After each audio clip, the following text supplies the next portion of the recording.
You wake up in Victorian London, and every single thing you do is wrong. Brilliant. You've just landed in a society where smiling makes you look mad, owning the wrong dog marks you as common, and walking aimlessly could get you nicked. Surviving Victorian London wasn't just about dodging disease and factory mishaps. It was navigating a bonkers maze of social rules so daft that one slip could ruin your entire existence. Like and subscribe to see how many ways Victorian society could absolutely wreck you, and drop a comment with what time you're watching this madness. Misery loves company, and we're all in this together. Welcome to a world where your face, your pets, your wallpaper, and even your writing hand could brand you as dodgy, improper, or just not quite right. Modern social anxiety, child's play compared to Victorian social warfare. Every expression gets scrutinized, every move gets monitored, and every choice could be your downfall. The rules are everywhere, they're balmy, and breaking them doesn't just sting, it's financially ruinous. Ready to discover how quickly Victorian London would absolutely demolish you? Part 1. Smiling too much without reason. You step onto Victorian London's cobblestones and do something perfectly natural. You smile. Massive error. Within seconds, you've branded yourself as either a fool, a flirt, or completely barking mad. In Victorian society, happiness without a proper reason was deeply suspicious. Grinning like an idiot, clearly unhinged, cheerful disposition, obviously hiding something dodgy. Men who smiled too readily were considered simple-minded buffoons. Serious gentlemen maintained what we'd now call resting grump face as their default setting. A perpetual expression of mild disapproval was the mark of intelligence, reliability, and moral fiber. Beam at strangers, and people would assume you lacked the mental capacity for proper concern about life's weighty matters. For women, the stakes were even higher. A lady who smiled too freely was either outrageously flirtatious or mentally unstable, possibly both. The Victorian ideal was controlled, measured expressions that revealed nothing inappropriate. Think of it as emotional minimalism taken to a completely mental extreme. The newspapers regularly mocked people for excessive cheerfulness. Society magazines published warnings about the dangers of unchecked joviality. Medical journals seriously debated whether constant smiling indicated psychological disorders. They turned basic human happiness into a character flaw worthy of professional intervention. Walking through London's streets, you'd encounter faces that looked like they'd been carved from granite by particularly morose sculptors. Everyone perfected the art of looking appropriately miserable about something, even if they couldn't quite remember what that something was supposed to be. The wealthy could afford to look slightly less dejected because money provided legitimate reasons for contentment. The poor were expected to appear suitably downtrodden at all times. Middle-class folks had to strike the perfect balance between hopeful respectability and acknowledgement of life's inherent suffering. Churches preached that excessive merriment was spiritually dangerous. Workplace supervisors viewed cheerful employees as potentially lazy or insubordinate. Even children were trained to suppress natural exuberance in favor of proper solemnity. Victorian childhood photographs look like small people attending their own funerals.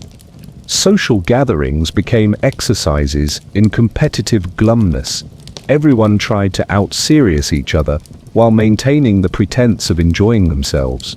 Dinner parties resembled group therapy sessions where nobody was allowed to actually feel better afterward. The irony was spectacular. A society obsessed with moral improvement and social progress had effectively criminalized one of humanity's most basic expressions of well-being. They'd created a culture where looking miserable was virtuous, and feeling good was morally suspect. Women learned to practice subtle smile variations in mirrors, the demure upturn that suggested contentment without impropriety, the controlled response that acknowledged humor without appearing overly amused, the social smile that conveyed politeness while maintaining emotional distance. Getting it wrong could ruin marriage prospects, employment opportunities, or social standing. Professional portrait photographers specialized in capturing the perfect expression of serious respectability. Families paid good money to look appropriately stern and morally upright for posterity. Photo albums became monuments to sustained unhappiness, preserved for future generations to admire. The wealthy hired etiquette instructors to teach proper facial deportment. Lessons covered appropriate responses to various social situations, with extensive practice in suppressing natural reactions. Think of it as emotional acting classes for people who could never quite remember their lines. Medical textbooks describe the dangers of facial muscle overuse from excessive smiling. Doctors warned that too much happiness could lead to premature aging, moral decay, or attractive appearance that might encourage inappropriate attention from the opposite sex. The literature of the period celebrated characters who maintained proper emotional restraint under all circumstances. Heroes were distinguished by their ability to remain stoically unmoved by joy, excitement, or even moderate pleasure. Villains often smiled too much, marking them as untrustworthy from their first scene. Employment advertisements specifically mentioned requirements for serious demeanor and appropriate facial composure. Shopkeepers, servants, clerks, and teachers were expected to maintain expressions that reflected their understanding of life's fundamental challenges. Looking too happy at work suggested you weren't taking your responsibilities seriously enough. Even religious services became exercises in competitive solemnity. Congregations competed to appear most appropriately moved by spiritual concerns. Smiling during sermons could be interpreted as frivolity, lack of proper reverence, or failure to grasp the serious nature of eternal salvation. The social policing was relentless. Neighbors monitored each other's expressions for signs of inappropriate cheerfulness. Gossip networks spread information about people who seemed suspiciously content with their circumstances. Community reputation could be destroyed by persistent rumors of excessive happiness. The psychology behind this madness was fascinating in its complete wrongness. Victorians genuinely believed that visible contentment indicated moral weakness, intellectual deficiency, or character flaws that posed dangers to social stability. They'd convinced themselves that misery was a virtue and happiness was a vice. But here's the truly mental part. While you're learning to suppress every natural expression of joy, you're about to discover that Victorian society had equally bizarre rules about practically everything else. Your facial expressions were just the beginning of your nightmare. The next challenge waiting for you involves something even more ridiculous: the deeply serious business of owning the wrong type of dog. Part 2. Owning a dog that wasn't breed approved. You've mastered the art of looking permanently miserable, but now you fancy a companion, something furry to share your Victorian gloom with. Brilliant idea, except Victorian society had very specific opinions about which dogs were acceptable for which humans. Get this wrong, and you might as well tattoo social outcast across your forehead. The Victorians turned pet ownership into a complex class signaling system that would make modern luxury handbag hierarchies look refreshingly simple. Ladies were expected to own lapdogs, tiny, delicate creatures that matched their supposed fragility and need for constant attention. King Charles Spaniels, toy terriers, and Pomeranians were acceptable.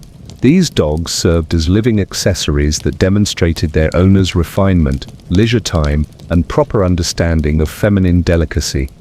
Picture this absurdity: grown women carrying around dogs so small they could fit in teacups, treating them like furry babies, while actual human babies were raised by hired help. The smaller and more useless the dog, the more it proved you were a proper lady with proper priorities.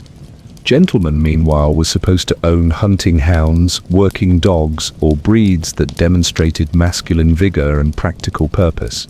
Retrievers, pointers, foxhounds, and mastiffs showed you understood the serious business of being a man. Your dog should be capable of actual work, even if you spent your days doing absolutely nothing productive yourself. The absurd precision of these rules defied all logic. A man walking a pug was subject to public mockery and newspaper ridicule. Pugs were considered effeminate, decorative, and suspiciously foreign. Real men didn't parade around with wrinkled-faced Chinese imports that served no practical purpose beyond looking perpetually confused. Women who kept bulldogs or mastiffs faced whispered accusations of inappropriate masculine tendencies. Such dogs suggested their owners possessed unseemly strength, aggression, or desire for protection that proper ladies should never need. A woman with a fighting dog was clearly planning something dodgy. The Kennel Club, established in 1873, formalized these ridiculous distinctions into actual social law. They created breed standards that had absolutely nothing to do with the dogs themselves and everything to do with maintaining rigid class boundaries through pet ownership. Your choice of canine companion became a public declaration of your social understanding and moral character. Working-class families who somehow acquired expensive breeds faced immediate suspicion. Where did they get the money? Were they stealing, gambling, engaging in inappropriate business ventures? A coal miner with a pedigreed spaniel was obviously up to something criminal because honest poverty didn't extend to luxury pets. The breeding industry exploded into a massive social competition disguised as animal husbandry. Wealthy families spent fortunes on dogs that served no purpose beyond demonstrating their ability to waste money on the right kind of animal. Dog shows became fashion parades where the real competition was between owners trying to outclass each other through superior breed selection. Professional dog dealers specialized in matching customers with socially appropriate animals. They maintained detailed knowledge of which breeds signaled which class positions, which bloodlines carried the most social weight, and which crosses would mark their owners as hopelessly confused about their proper station in life. The newspapers regularly published guides to proper pet selection based on social position, gender, age, and marital status. Young, unmarried women needed different dogs than married matrons. Middle-aged bachelors required different breeds than widowed gentlemen. Getting this wrong wasn't just embarrassing, it was socially catastrophic. Dog walking became a complex performance of class identity. The wealthy hired professional dog walkers to exercise their animals in fashionable parks at fashionable times, ensuring maximum visibility for their superior breed choices. The poor walked their mutts in back alleys, hoping nobody would notice their failure to afford proper pedigreed companions. Mixed breeds were absolutely scandalous. Mongrels represented chaos, lack of planning, and failure to maintain proper standards. Owning a dog of uncertain parentage suggested similar uncertainty about your own character and social position. If you couldn't control your dog's breeding, how could society trust you with anything else? The veterinary profession developed along these class lines too. Expensive vets for expensive dogs owned by expensive people. Working animals received basic care from practical men who understood utility over pedigree. Lap dogs got specialized treatment from professionals who understood the emotional investment their wealthy clients had placed in their living status symbols. Religious leaders weighed in with sermons about proper stewardship of God's creatures, which conveniently aligned with existing social hierarchies.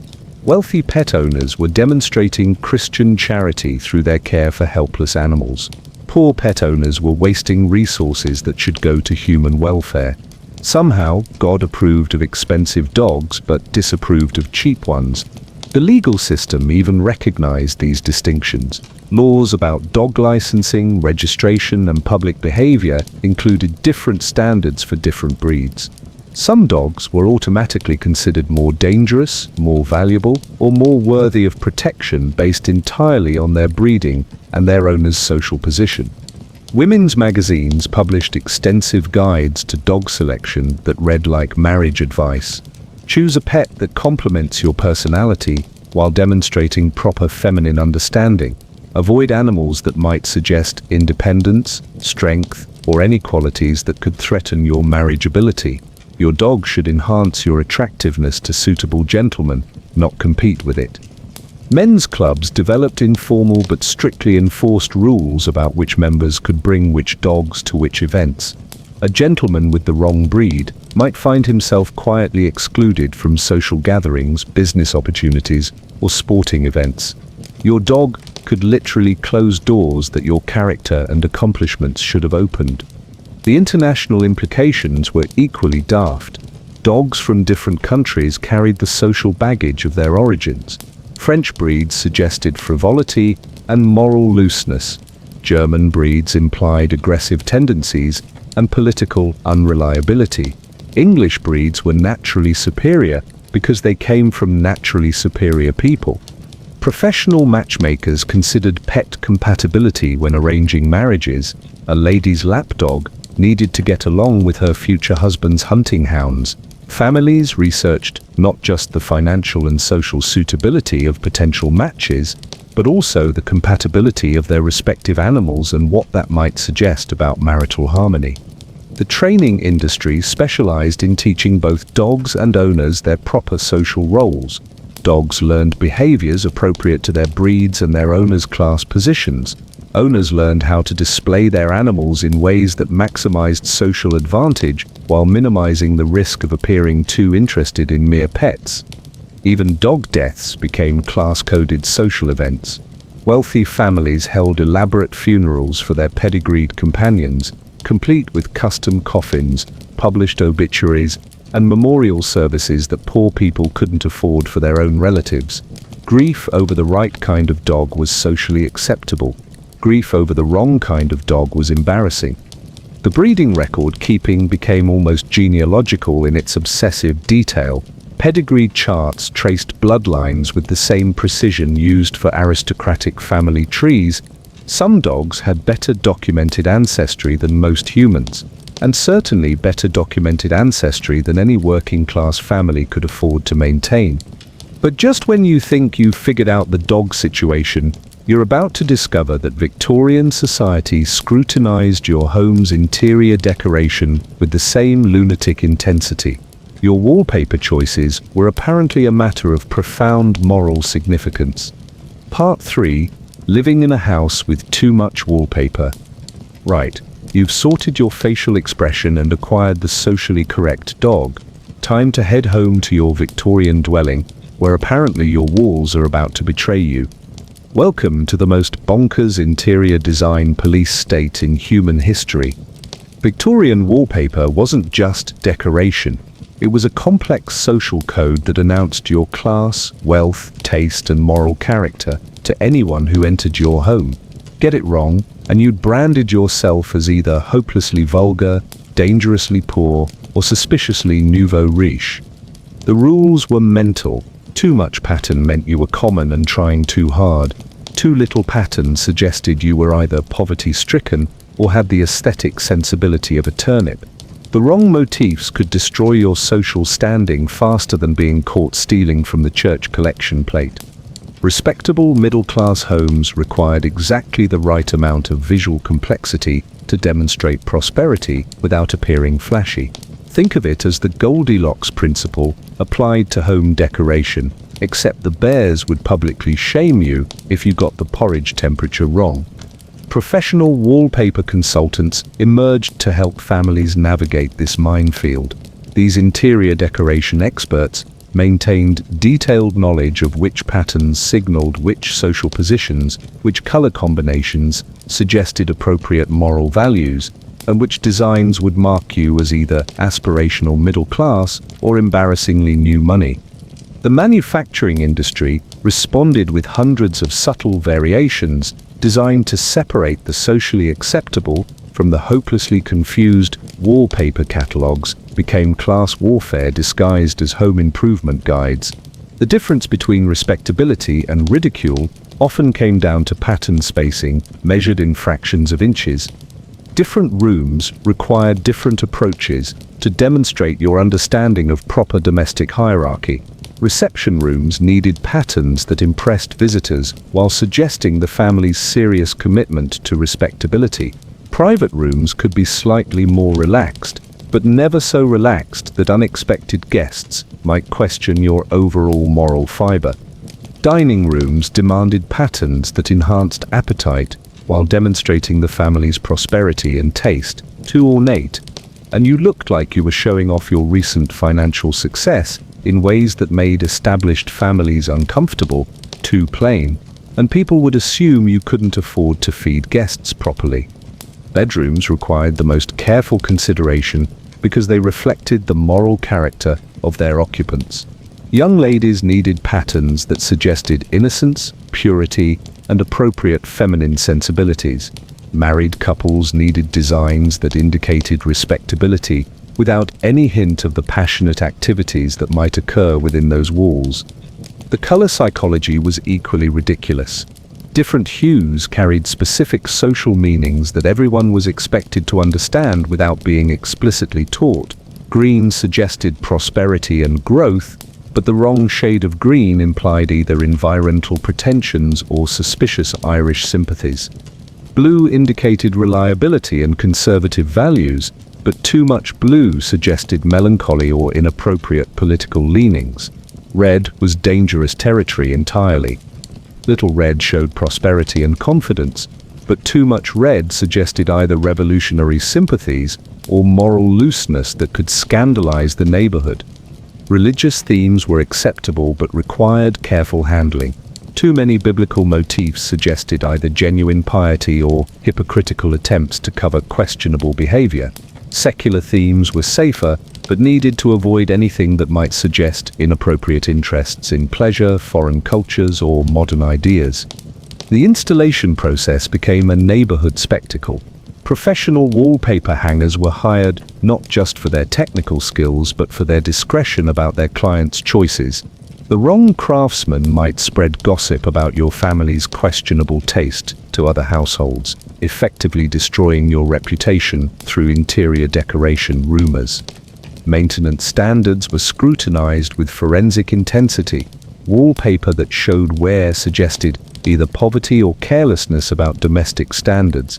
Wallpaper that looked too fresh suggested either recent financial windfalls that needed explanation or obsessive attention to appearances that might indicate character flaws. The economic implications were staggering. Families spent enormous proportions of their income on wallpaper that served no practical purpose beyond demonstrating their understanding of social expectations. The wallpaper industry became a massive economic force built entirely on collective anxiety about other people's opinions. Seasonal considerations added another layer of complexity. Patterns appropriate for spring entertainment might be completely wrong for winter gatherings. Some families maintain different wallpaper for different social seasons, changing their entire home's appearance to match the calendar and the expected activities of each time of year.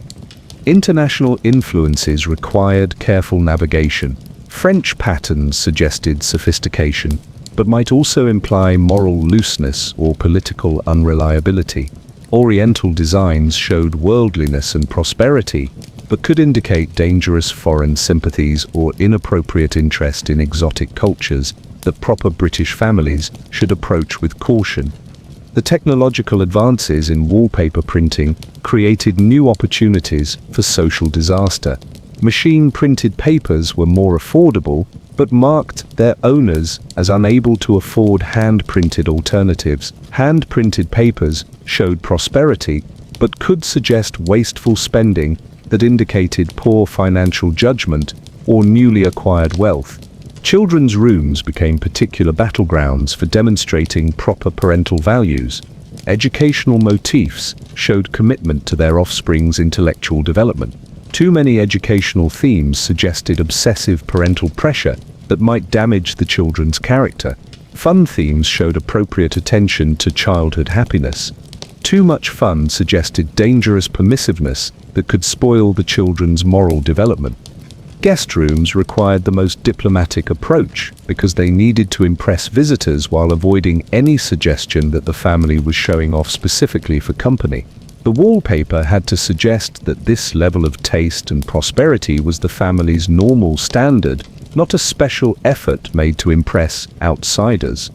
Servants' quarters were supposed to have wallpaper that demonstrated the family's benevolent concern for their employees while maintaining appropriate class distinctions. Too nice, and you might give your servants ideas above their station. Too plain, and visitors might question your basic humanity or financial ability to maintain proper domestic standards. The replacement schedule became another social signaling opportunity. Changing wallpaper too frequently suggested either financial instability or obsessive concern with appearances. Keeping the same wallpaper too long indicated either poverty or dangerous conservatism that resisted necessary social progress. Professional interior decorators emerged as a specialized service industry dedicated to helping families navigate these impossible standards. They maintained detailed knowledge of which patterns were fashionable, which were becoming unfashionable, and which would mark their clients as either behind the times or inappropriately ahead of current trends. The waste was spectacular. Enormous quantities of perfectly functional wallpaper were discarded simply because they'd become socially unacceptable.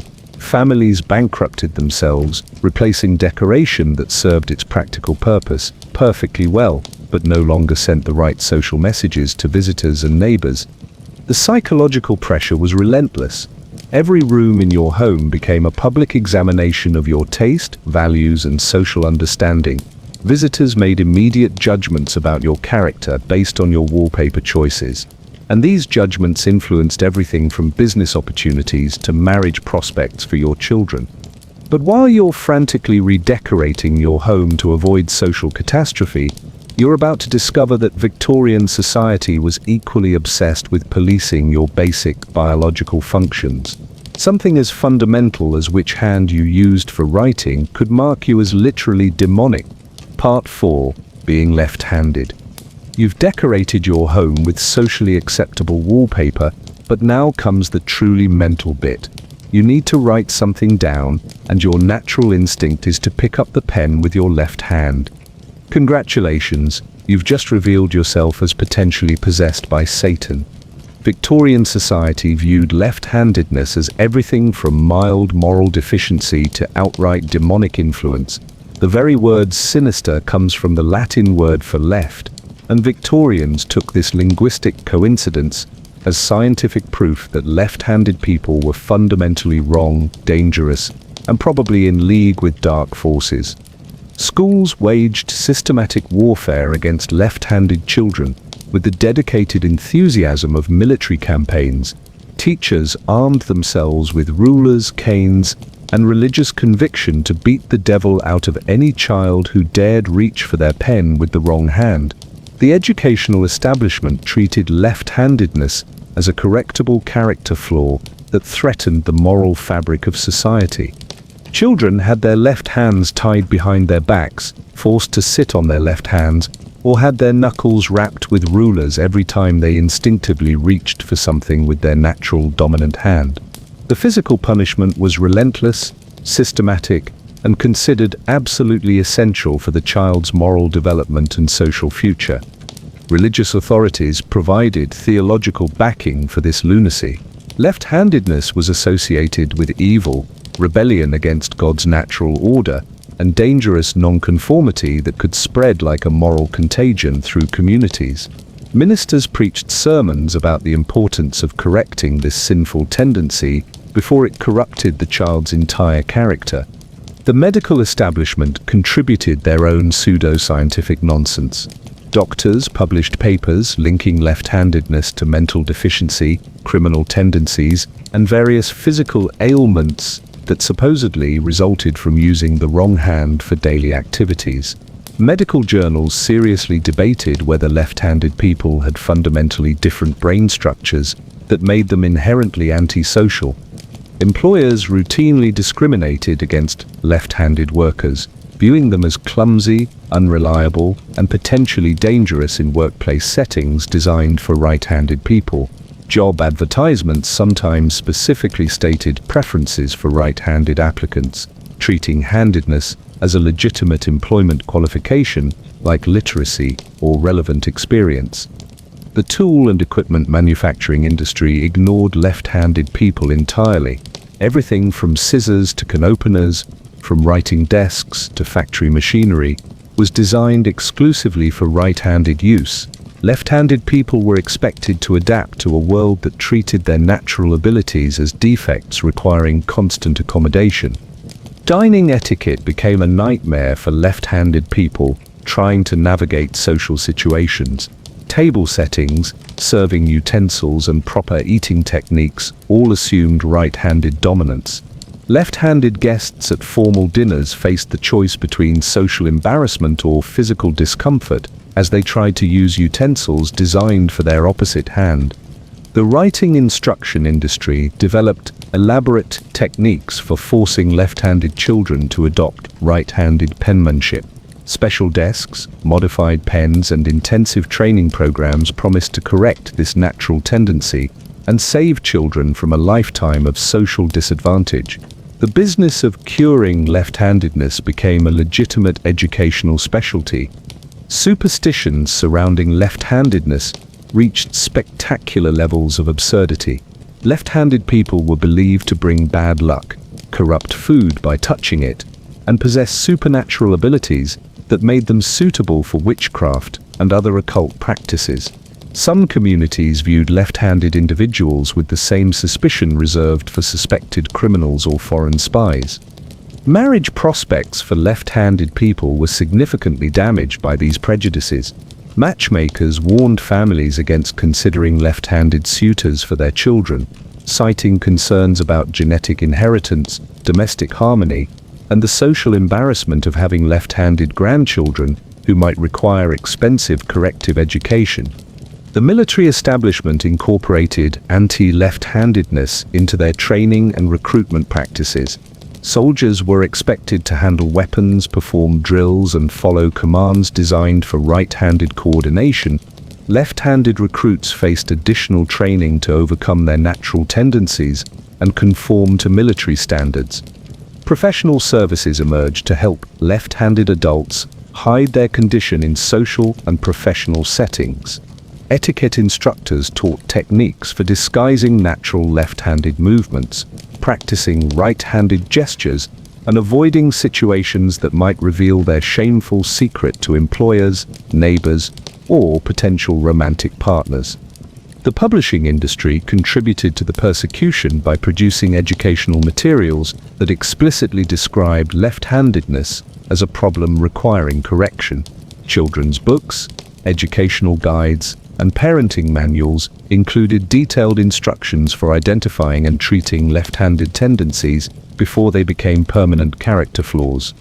Legal documents and official procedures assumed right-handed completion. Signing contracts, taking oaths, and performing civic duties all involved right-handed gestures that left-handed people were expected to adopt, regardless of their natural abilities. Legal professionals sometimes questioned the validity of documents signed with the left hand. The international perspective on left-handedness varied, but Victorian Britain exported their prejudices along with their other cultural innovations. British colonial administrators imposed right-handed educational standards on indigenous populations, treating local acceptance of left-handedness as another sign of cultural inferiority, requiring civilized correction. Artistic and creative professions struggled with the left-handedness question, because many obviously talented individuals were naturally left-handed. The art establishment developed complex theories about how left-handed artists could overcome their natural disadvantage through superior dedication and training, essentially arguing that they succeeded despite their handedness rather than because of their natural abilities. Scientific research into handedness was contaminated by existing prejudices, producing studies that confirmed what researchers already believed rather than investigating the actual differences between left and right-handed people. The academic establishment treated left-handedness as a legitimate research topic, primarily because they were looking for ways to cure or prevent it. The economic impact was significant for families dealing with left-handed children. Special education, corrective equipment, An ongoing supervision required financial resources that many families couldn't afford. Poor families often simply accepted that their left-handed children would face additional disadvantages in life without the resources to address them. Social gatherings became minefields for left-handed people trying to avoid detection. Card games, craft activities, and group meals all presented opportunities for accidental revelation of their sinister secret. Many left-handed adults became expert at making excuses to avoid activities that might expose their natural handedness to social scrutiny. The psychological toll was enormous. Left-handed people internalized the shame and self-doubt that society imposed on them, often developing anxiety and self-consciousness that affected far more than just their hand preference. The constant vigilance required to hide their natural tendencies created lasting psychological damage that extended throughout their adult lives. But just when you think Victorian society couldn't get more ridiculous about policing natural human behavior, you're about to discover their absolutely mental attitudes toward men using umbrellas. Apparently, staying dry was a matter of masculine honor that could destroy your reputation faster than public left-handedness. Part 5. Using umbrellas in certain contexts. You've successfully hidden your left-handedness, and now you're caught in a typical London downpour. Your natural response is to open an umbrella and stay dry. If you're a man, you've just committed a devastating act of public effeminacy that newspapers will mock for weeks. The Great Umbrella Controversy of Victorian Britain was peak masculine insecurity disguised as meteorological etiquette. For decades, British men were expected to get absolutely soaked rather than risk being labelled as delicate, foreign, or suspiciously concerned with personal comfort. Early Victorian gentlemen viewed umbrellas as French affectations suitable only for weak foreigners who lacked proper British fortitude against the elements.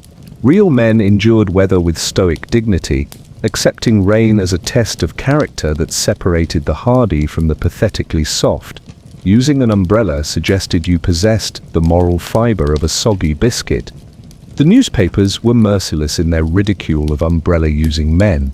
Editorial cartoons depicted umbrella dandies as prancing, effeminate figures more concerned with their appearance than their masculinity. Satirical articles described umbrella users as foreign spies, suspected homosexuals, or men with suspicious French sympathies who probably put sugar in their tea. The term umbrella man became a devastating insult that questioned not just someone's weather protection choices, but their entire approach to masculine responsibility.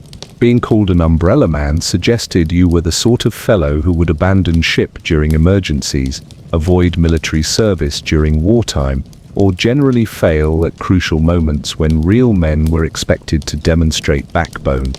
Professional men faced particular scrutiny because their livelihood depended on maintaining proper masculine credibility.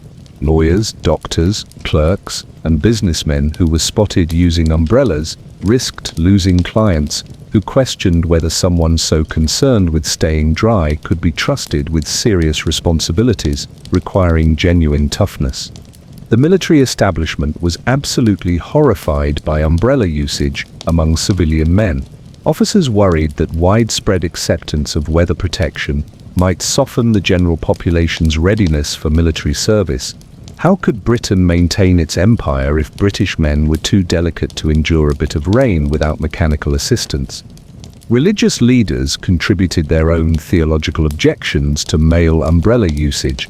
Getting wet was presented as natural acceptance of God's weather, while staying dry suggested prideful rejection of divine meteorological judgment. Ministers preached that real Christians accepted whatever weather conditions God provided without attempting to improve upon his natural arrangements. The class implications were equally complex. Wealthy men could afford to travel by carriage and avoid extended exposure to weather, making umbrellas unnecessary for practical reasons.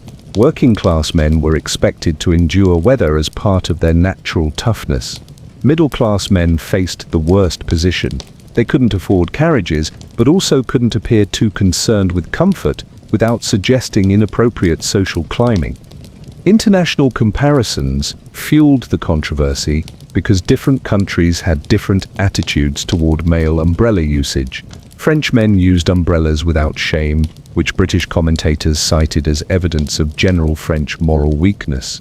German umbrella usage was viewed as typically Germanic attention to practical efficiency over proper masculine dignity. The manufacturing industry responded to this social pressure by developing distinctly masculine umbrella designs for men brave enough to use them. Heavy black umbrellas with substantial handles were marketed as practical tools rather than delicate accessories. The advertising emphasized durability, functionality, and weather protection rather than comfort or appearance. Women's umbrellas, meanwhile, were celebrated as essential accessories that demonstrated proper feminine concern with appearance and delicate constitution. Ladies were expected to own multiple umbrellas in different colors and styles to match various outfits and social occasions. Female umbrella usage was proof of appropriate gender role understanding. The walking stick industry benefited enormously from male reluctance to carry umbrellas. Gentlemen's walking sticks provided an acceptable way to carry something in hand while maintaining masculine credibility. Some enterprising manufacturers developed combination walking stick umbrellas that could serve dual purposes for men willing to risk mild social disapproval. Professional umbrella carriers emerged as a service industry in major cities. Well-dressed men could hire someone to follow them with an umbrella, providing weather protection while maintaining the fiction that they personally weren't using such effeminate equipment. The umbrella carrier took the social stigma while the gentleman stayed dry. Social clubs developed informal but strict policies about umbrella usage on their premises. Some clubs banned umbrellas entirely from their cloakrooms, forcing members to arrive and depart without weather protection. Other clubs allowed umbrellas but required they be stored in designated areas where their ownership wouldn't be publicly visible.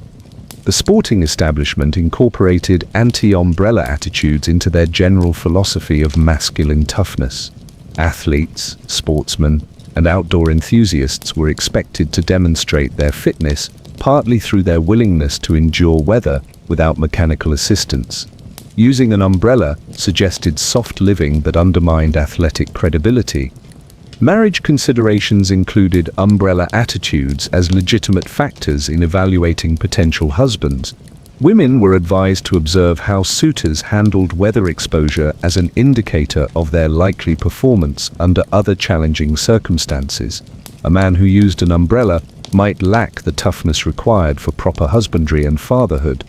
The journalism industry treated umbrella controversies as legitimate news stories worthy of serious coverage. Newspapers published regular updates on umbrella usage trends, debates about masculine weather etiquette, and editorial opinions on the social implications of changing attitudes toward male weather protection. Professional weather forecasting became entangled with umbrella politics because accurate rain predictions enabled people to avoid weather exposure through planning rather than equipment.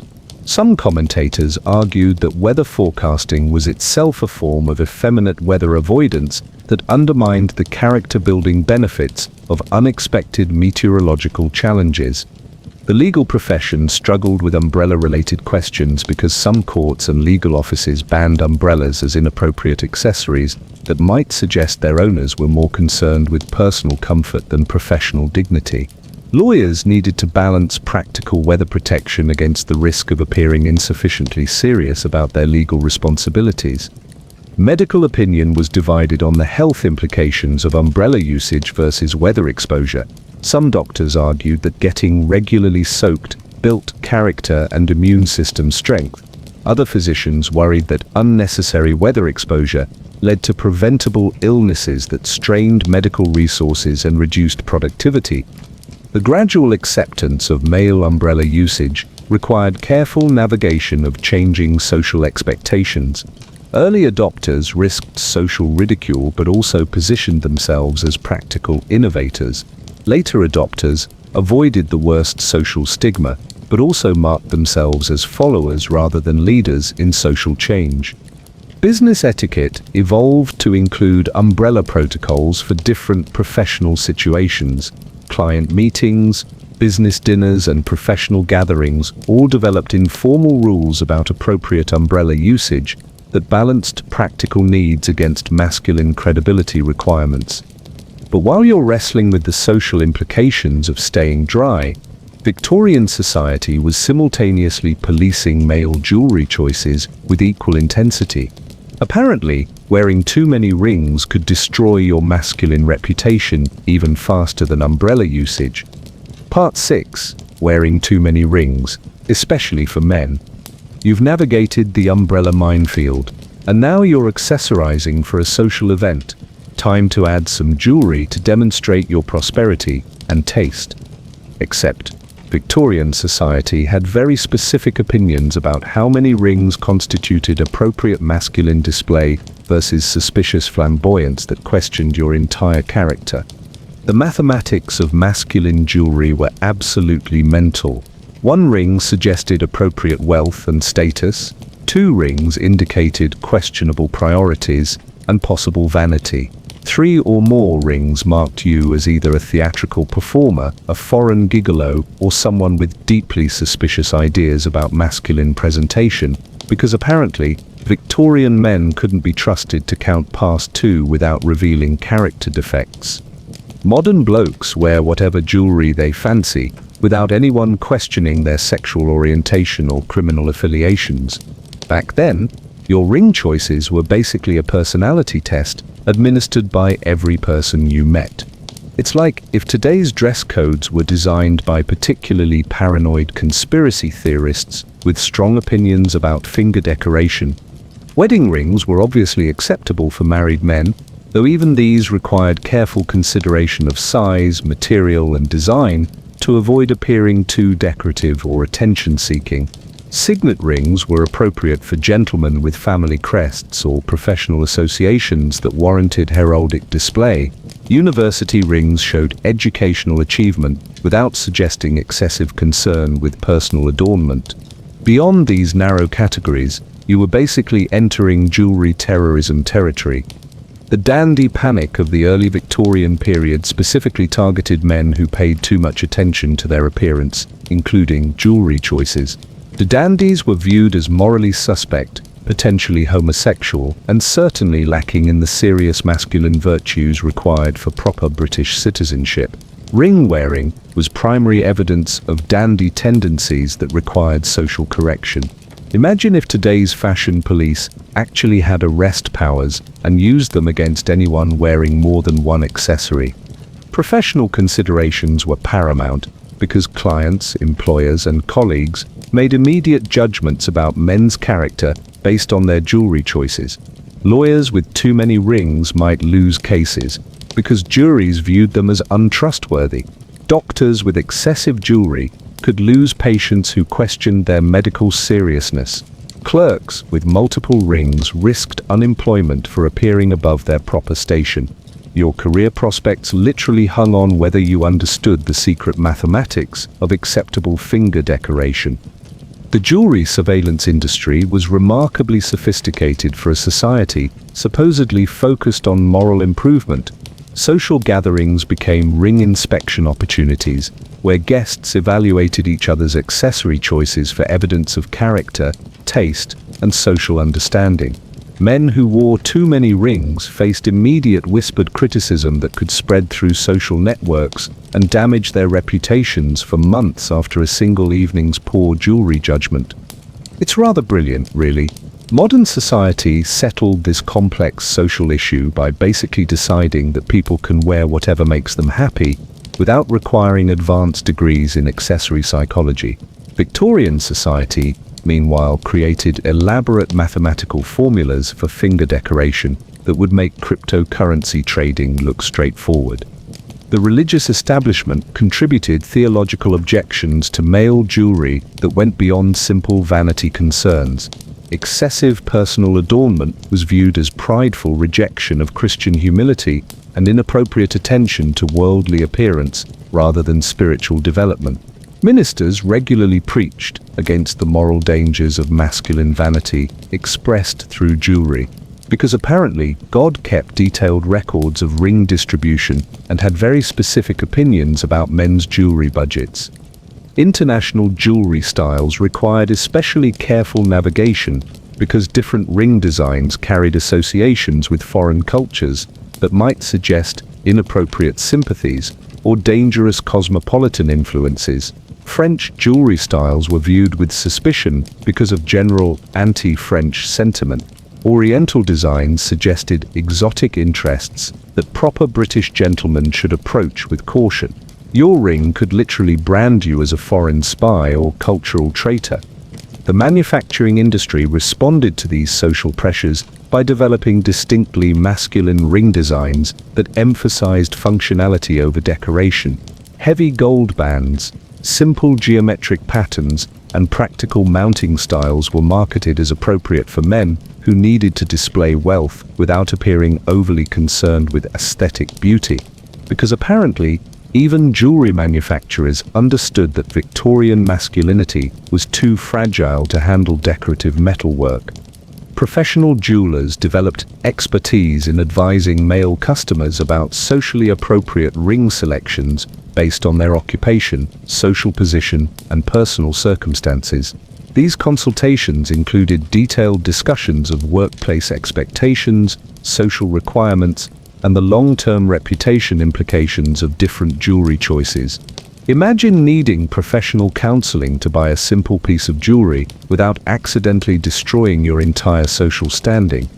The economic implications were significant because ring purchases represented major financial investments that carried ongoing social consequences.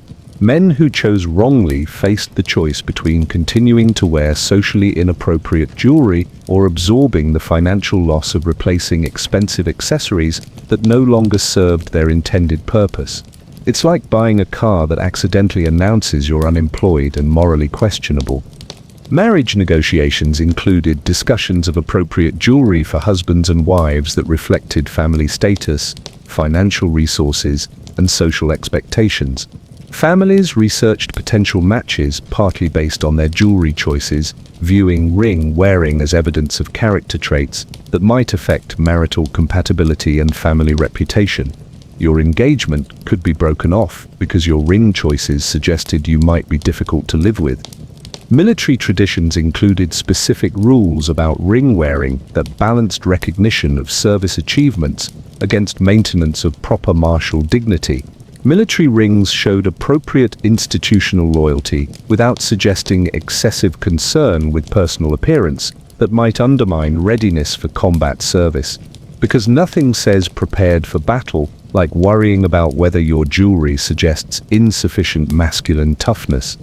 The artistic and creative professions faced particular challenges because their work often involved aesthetic judgment that might justify more elaborate personal presentation. But social expectations still required navigation of masculine jewelry boundaries that could conflict with professional requirements for visual sophistication. Even artists had to choose between professional credibility and social acceptability. But while you're carefully calculating the precise number of rings that won't destroy your masculine credibility, you're about to discover that Victorian society was equally obsessive about policing male emotional expression, particularly regarding relationships with children. Apparently, being too affectionate with your own offspring could mark you as suspiciously unmanly, making ring mathematics look like child's play. Part 8. Not drinking, if you were a man. You've successfully maintained appropriate emotional distance from your children, but now you're invited to the pub for a business meeting. Your instinct is to order something non-alcoholic because you don't fancy getting tipsy. Brilliant move. You've just announced to everyone present that you're either weak, boring, suspiciously religious, or possibly suffering from some shameful medical condition that prevents proper masculine participation in British social life. Victorian male drinking culture wasn't just about alcohol consumption. It was a complex system of masculine validation that separated real men from suspicious characters who lacked the backbone for proper British social participation. Sobriety was viewed as evidence of character defects that made men unreliable for business, unsuitable for friendship, and generally unfit for adult masculine society. The pub served as the unofficial headquarters of masculine social networking, where business deals were negotiated, political opinions were shared, and male friendships were forged through shared alcohol consumption. Men who didn't drink couldn't fully participate in these crucial social interactions that determined professional success, political influence, and social acceptance. Professional relationships were often built around drinking rituals that tested character, demonstrated trustworthiness, and established the kind of masculine camaraderie that formed the foundation of business partnerships. Clients expected their professional advisors to be the sort of men who could handle their alcohol, suggesting they could also handle other pressures and responsibilities requiring masculine fortitude. The temperance movement created particular challenges for non-drinking men because it was associated with women's moral crusading, religious extremism, and political radicalism that threatened traditional masculine prerogatives. Men who supported temperance risked being labeled as hen-pecked husbands controlled by their wives' moral hysteria, rather than independent thinkers capable of making their own decisions. Military traditions emphasized drinking as essential preparation for the psychological demands of warfare and imperial service. Officers worried that men who couldn't handle alcohol might lack the courage required for combat situations where liquid fortification could mean the difference between heroic service and cowardly retreat under pressure. Social clubs were organized around drinking rituals that served as membership tests and ongoing demonstrations of masculine fitness for elite male society.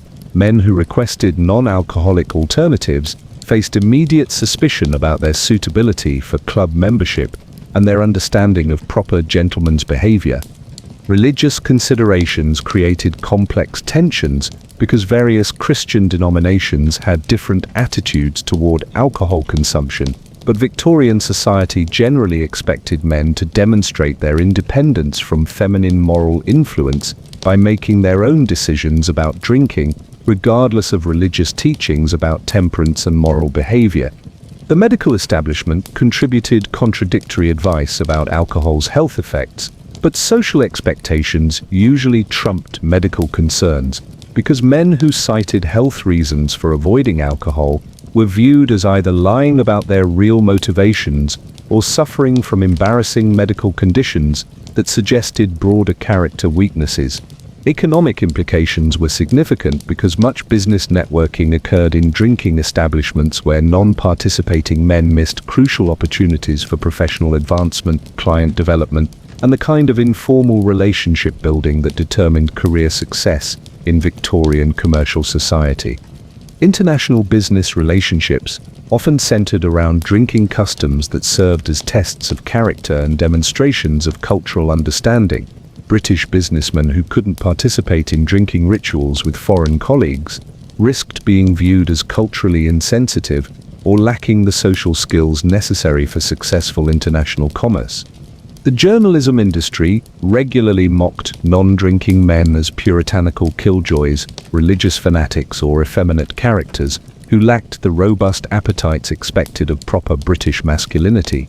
Newspaper editorial cartoons depicted teetotalers as weak, thin, overly serious figures dominated by their wives and disconnected from real masculine society. Legal profession traditions included drinking customs that served as informal admission requirements and ongoing tests of professional fitness. Lawyers who couldn't participate in bar association drinking events missed opportunities for client referrals, judicial relationships, and the kind of professional networking that determined career advancement.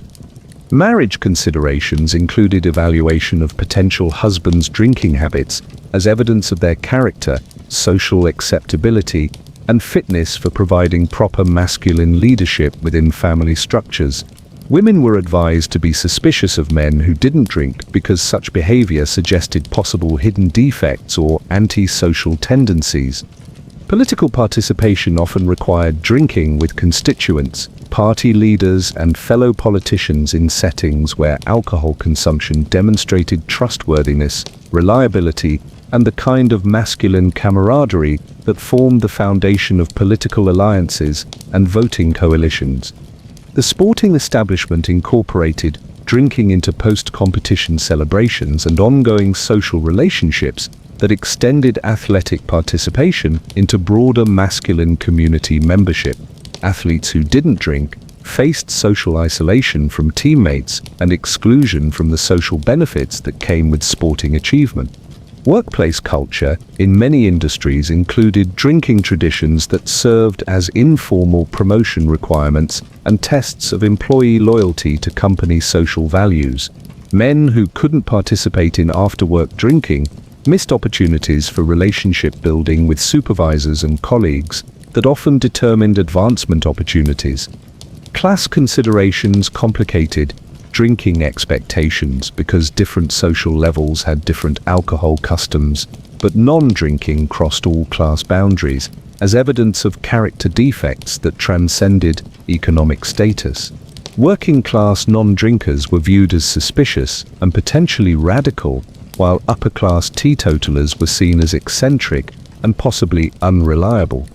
The insurance industry reflected social attitudes toward drinking by offering different policies for drinkers versus non-drinkers, often charging higher rates for teetotalers based on assumptions about their increased likelihood of other risky behaviors or hidden health conditions that might affect life expectancy and financial reliability. Professional associations included drinking customs that served as membership rituals and ongoing demonstrations of professional solidarity. Doctors, lawyers, merchants, and other professional groups organized around drinking traditions that non-participating members couldn't fully access, limiting their professional development and peer relationships.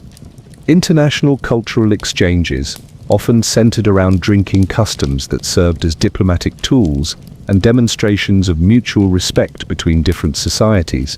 British representatives who couldn't participate in drinking rituals with foreign counterparts risked damaging important relationships and undermining British interests abroad. The entertainment industry was organized around drinking venues and alcohol-centered social activities that provided employment opportunities, audience development, and the kind of masculine social networking that determined success in various entertainment professions requiring male audience support and peer acceptance. But while you're navigating the complex social requirements of masculine drinking culture, you're about to discover that Victorian society policed women's behavior with even more intensity, particularly regarding something as simple as whistling. Apparently, ladies who whistled faced social consequences that made male drinking pressure look refreshingly straightforward. Part 9. Women whistling. You've mastered masculine drinking etiquette. But now imagine you're a Victorian woman walking down the street. A cheerful tune pops into your head, and you naturally purse your lips to whistle along. Absolutely scandalous. You've just branded yourself as coarse, flirtatious, and so wildly inappropriate that even birds are expected to show more restraint than you've demonstrated. Victorian society's obsession with controlling women's vocal behavior reached spectacular heights of absurdity, with their complete horror at female whistling. The simple act of producing musical notes through pursed lips was viewed as everything from vulgar working-class behavior to outright sexual invitation that could destroy a lady's reputation faster than public drunkenness.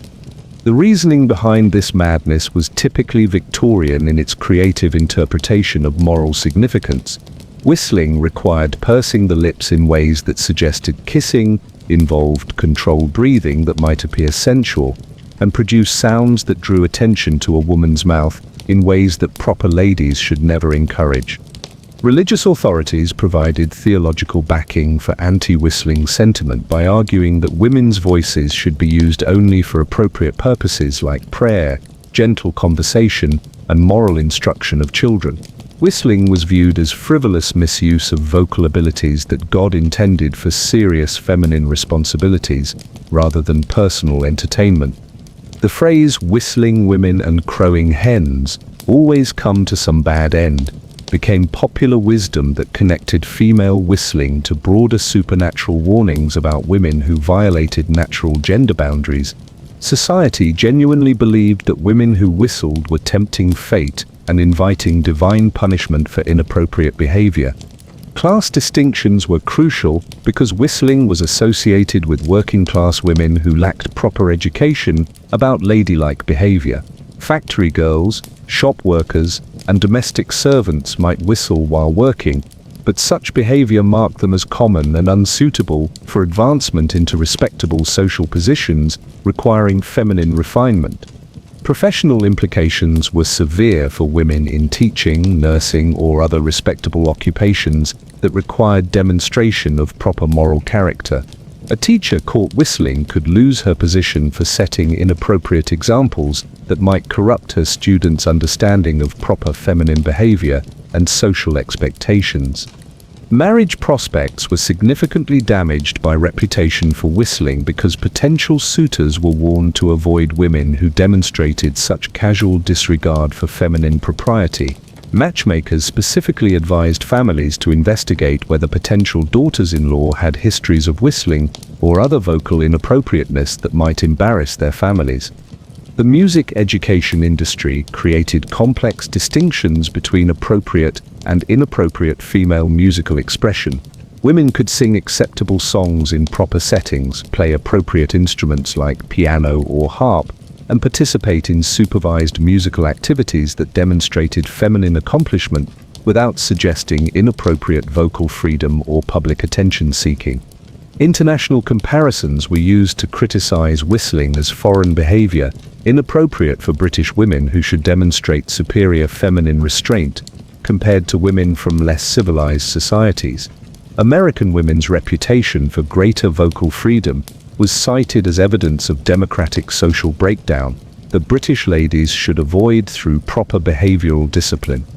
The scientific establishment contributed pseudo-scientific theories about the physical and psychological effects of whistling on women's health, moral development, and social fitness.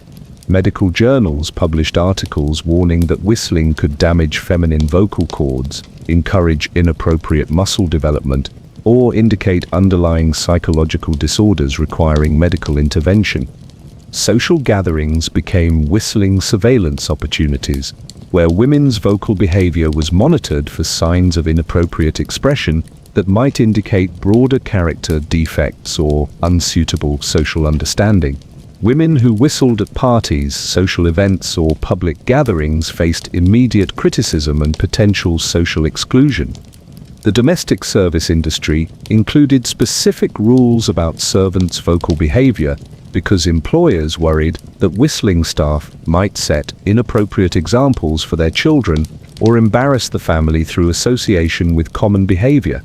Housekeepers were instructed to monitor and correct any whistling among female domestic workers. Educational institutions developed policies prohibiting female whistling as part of broader character formation programs designed to produce properly refined young ladies suitable for respectable marriage and social position. Schools included vocal behavior training alongside academic instruction and moral development. The publishing industry regularly featured articles criticizing women's whistling as evidence of declining feminine standards and social breakdown that threatened traditional family structures and national moral character. Women's magazines published detailed guidance about appropriate vocal behavior and the reputation consequences of whistling. Legal considerations emerged because public whistling by women could be classified as disturbing the peace, creating public nuisances, or engaging in behavior that violated community moral standards. Some jurisdictions included female whistling in ordinances designed to maintain public order and social propriety. Employment discrimination was routine because employers viewed women's whistling as evidence of character defects that made them unsuitable for positions requiring interaction with respectable clientele or representation of business reputation. Female workers who whistled faced reduced advancement opportunities and potential dismissal. The entertainment industry struggled with whistling questions because professional female performers needed to balance audience expectations against social propriety requirements. Actresses and singers who whistled risked being classified as low-class entertainers, unsuitable for respectable venues or sophisticated audiences. Religious education included specific instruction about appropriate feminine vocal behavior that emphasized the spiritual importance of controlling women's voices for proper moral purposes rather than personal pleasure or public attention. Sunday schools taught girls that whistling was spiritually inappropriate and socially dangerous. Medical treatment for women sometimes included advice about vocal behavior as part of broader prescriptions for feminine health and moral development. Doctors warned that whistling could indicate or encourage nervous disorders, inappropriate sexual development, or other health problems requiring behavioral correction. International cultural exchanges required careful consideration of different societies' attitudes toward female whistling, with British women needing to understand how their vocal behavior might be interpreted by foreign audiences while maintaining British standards of feminine propriety in international settings. The insurance industry reflected social attitudes toward female behavior by considering women's reputations, including vocal conduct, when evaluating policy applications and determining coverage terms for women seeking protection for their property, health, or family financial security. Professional matchmaking services included detailed investigation of potential wives' vocal behavior as part of character evaluation processes designed to ensure suitable matches between families. Marriage brokers specifically warned clients about the reputation consequences of women with histories of inappropriate vocal expression. Social reform movements struggled with whistling questions because advocates for women's rights needed to balance demands for greater freedom against social expectations that required demonstration of continued feminine propriety and moral fitness for expanded social participation. But while women were being policed for their whistling, men faced equally ridiculous scrutiny about discussing their health problems. Apparently, admitting to any physical weakness could destroy masculine reputation more thoroughly than female whistling could damage feminine respectability. Part 10. Talking too much about your health. You've survived the whistling minefield, but now you're feeling a bit under the weather. Your natural impulse is to mention your symptoms to friends, family, or colleagues who might offer sympathy or advice. Fatal mistake. You've just revealed yourself as either pathetically weak, suspiciously attention-seeking, or suffering from embarrassing conditions that mark you as fundamentally unfit for polite society. Victorian health culture was a masterclass in suffering in silence while maintaining the fiction that everyone was perpetually robust and morally superior to their physical limitations. Admitting to illness wasn't just socially awkward, it was economic suicide disguised as medical conversation. For men, discussing health problems suggested character weaknesses that could destroy professional credibility, marriage prospects, and social standing. Real men endured physical discomfort with stoic dignity while pretending their bodies were merely inconvenient housing for their superior masculine spirits. Complaining about aches, pains, or medical concerns marked you as either effeminate or lacking the mental toughness required for adult male responsibilities. Employment considerations were paramount because employers viewed health complaints as evidence of unreliability, potential absenteeism, and general unfitness for demanding work that required masculine fortitude. Job applicants who mentioned previous illnesses faced immediate discrimination from employers who preferred workers with no history of medical problems that might affect productivity or workplace morale. The insurance industry operated on principles that made health disclosure financially devastating for anyone seeking coverage for life, disability, or medical expenses. Insurance companies maintained detailed records of health complaints and used any admission of physical problems as justification for denying coverage, increasing premiums, or excluding coverage for related conditions. Marriage negotiations included detailed investigation of potential spouses' health histories because families worried about inherited conditions, medical expenses, and the social embarrassment of association with sickly individuals who might reflect poorly on family genetic quality. Health problems could destroy marriage prospects more effectively than financial difficulties or social scandals. Professional credibility depended on maintaining the appearance of robust health that suggested reliability, mental acuity, and the kind of physical vigor that clients expected from their lawyers, doctors, businessmen, and other service providers. Men who discussed health problems risked losing clients who questioned whether someone with medical concerns could handle demanding professional responsibilities. The military establishment viewed health complaints as evidence of unfitness for imperial service and national defense responsibilities. Men with histories of medical problems faced exclusion from military service, social criticism for avoiding patriotic duty, and general suspicion about their commitment to British national interests, requiring physical sacrifice. Social gatherings became health surveillance opportunities where guests monitored each other for signs of weakness, medical complaints, or inappropriate attention to physical discomfort that might indicate character defects or social unsuitability. People who mentioned health problems faced immediate social consequences through gossip networks that spread information about their medical inadequacies. Religious authorities contributed theological interpretations of illness that made health complaints spiritually suspicious. Physical suffering was often viewed as divine punishment for moral failings, tests of Christian faith, or opportunities for spiritual development that should be endured with proper religious submission rather than worldly complaint and medical intervention. The medical profession itself operated under social pressures that discouraged patients from seeking treatment for many conditions because medical consultation suggested either serious illness that marked patients as fundamentally damaged or frivolous concern with minor problems that indicated weak character and inappropriate attention to physical comfort. International business relationships required careful navigation of cultural differences regarding health discussion while maintaining British standards of stoic endurance that demonstrated national character superior to foreign softness. British businessmen who complained about health problems risked damaging important commercial relationships with foreign partners who might question British reliability. Educational institutions included health considerations in character evaluation processes that affected students' advancement opportunities, academic standing, and future professional prospects.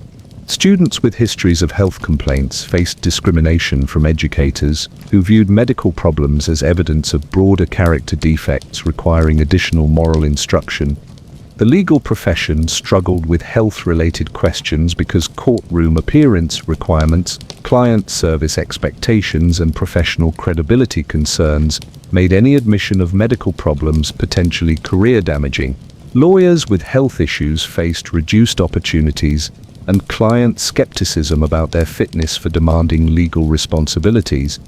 Class considerations were complex because different social levels had different expectations about health stoicism, but admitting to medical problems crossed all class boundaries as evidence of character weaknesses that transcended economic status. Working-class health complaints were viewed as malingering or attempts to avoid hard work, while upper-class medical problems suggested genetic inferiority or moral decay. The publishing industry regularly featured articles mocking people who discussed their health problems as hypochondriacs, attention seekers, or weak characters who lacked proper British fortitude. Medical complaint was treated as a character flaw worthy of public ridicule rather than a legitimate human experience requiring sympathy or support. Professional associations included informal policies discouraging health-related discussions among members because such conversations suggested inappropriate priorities, potential unreliability, and general unfitness for professional responsibilities, requiring consistent performance regardless of physical discomfort or medical challenges. Political participation could be damaged by reputation for health complaints because voters expected their representatives to demonstrate the kind of physical and mental toughness required for demanding public service. Politicians with medical histories faced opposition criticism about their fitness for office and their ability to handle stress and responsibility. The scientific establishment contributed research that often blamed patients for their medical problems through theories about moral character, lifestyle choices, and personal responsibility for health outcomes that made illness seem like evidence of broader character defects rather than unfortunate biological circumstances requiring medical intervention. Economic implications extended beyond direct medical costs because health problems affected earning capacity, professional advancement, and social opportunities in ways that created long-term financial consequences, far exceeding the immediate medical expenses associated with treating specific conditions. Religious education included instruction about proper Christian responses to illness that emphasized spiritual submission, acceptance of divine will, and the importance of enduring suffering without complaint, as evidence of genuine faith and moral character development through physical trial and spiritual testing. The entertainment industry reflected social attitudes toward health through theatrical representations, literary portrayals, and popular culture messages that consistently mocked people who complained about medical problems while celebrating characters who endured suffering with appropriate stoic dignity and minimal public acknowledgement of their physical limitations. But while you're learning to suffer in dignified silence, you're about to discover that Victorian society was ready to judge you for something even more fundamental: your handwriting style. Apparently, the way you formed letters with your pen could reveal dangerous character defects that made health complaints look like minor social infractions. Part 11. Writing with too much flourish. You've mastered the art of health-related silence, but now you need to write a simple letter. Your natural instinct is to make your handwriting look nice, perhaps adding a decorative swirl or two. Catastrophic error. You've just subjected yourself to character analysis more invasive than a police interrogation, and your pen flourishes have revealed shameful secrets about your personality that you didn't even know you possessed. Victorian handwriting analysis was pseudoscience elevated to the status of personality gospel. Every loop, curve, and decorative element was scrutinized for evidence of moral character, intellectual capacity, and social fitness. Your penmanship served as a public CV that announced your suitability for employment, marriage, and respectable society membership. The ideal gentleman's script required mathematical precision in its restraint, too flowery, and you were obviously weak, feminine, or possessed of artistic pretensions inappropriate for serious masculine responsibilities. Too plain, and you were clearly unrefined, poorly educated, or lacking the cultural sophistication expected of proper society members. Professional considerations were enormous because business correspondence, legal documents, and official communications all subjected their authors to immediate handwriting judgment. Employers regularly rejected job applicants based solely on their penmanship, viewing elaborate handwriting as evidence of time-wasting tendencies and insufficient focus on practical responsibilities. The education industry built entire curricula around proper penmanship that went far beyond mere legibility to include character formation through controlled pen movement. Schools employed specialized handwriting instructors who taught not just letter formation, but the moral significance of appropriate decorative restraint and the social consequences of excessive flourishing. Gender expectations were rigidly enforced through handwriting standards that reflected broader social roles. Ladies were permitted slightly more decorative elements in their correspondence, but even feminine handwriting had strict boundaries beyond which lay accusations of vanity, frivolity, or inappropriate attention to aesthetic beauty over practical communication. International business relationships required careful navigation of different cultural handwriting expectations while maintaining British standards of appropriate flourish that demonstrated education and refinement without suggesting foreign influences or excessive continental decoration that might undermine British commercial credibility. The legal profession took handwriting analysis seriously enough to include penmanship evidence in court proceedings, contract disputes, and professional evaluations. Lawyers needed handwriting that projected authority and reliability without appearing either ostentatious or insufficiently refined for sophisticated legal practice. Medical opinion contributed theories about the relationship between handwriting style and mental health, personality disorders, and character development. Doctors published articles connecting excessive handwriting flourish to nervous conditions, moral instability, and psychological problems requiring medical intervention or behavioral correction. Religious authorities viewed handwriting as evidence of spiritual character and moral development. Ministers preached about the importance of controlled, appropriate penmanship that reflected proper Christian humility and submission to divine order, rather than prideful display of artistic abilities that might encourage vanity or worldly distraction. Employment discrimination based on handwriting was routine and legally acceptable because penmanship was viewed as legitimate evidence of character traits relevant to job performance.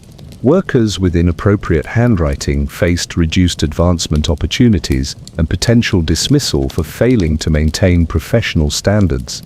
The publishing industry regularly featured handwriting guides that attempted to teach proper penmanship while warning about the social consequences of inappropriate decorative choices.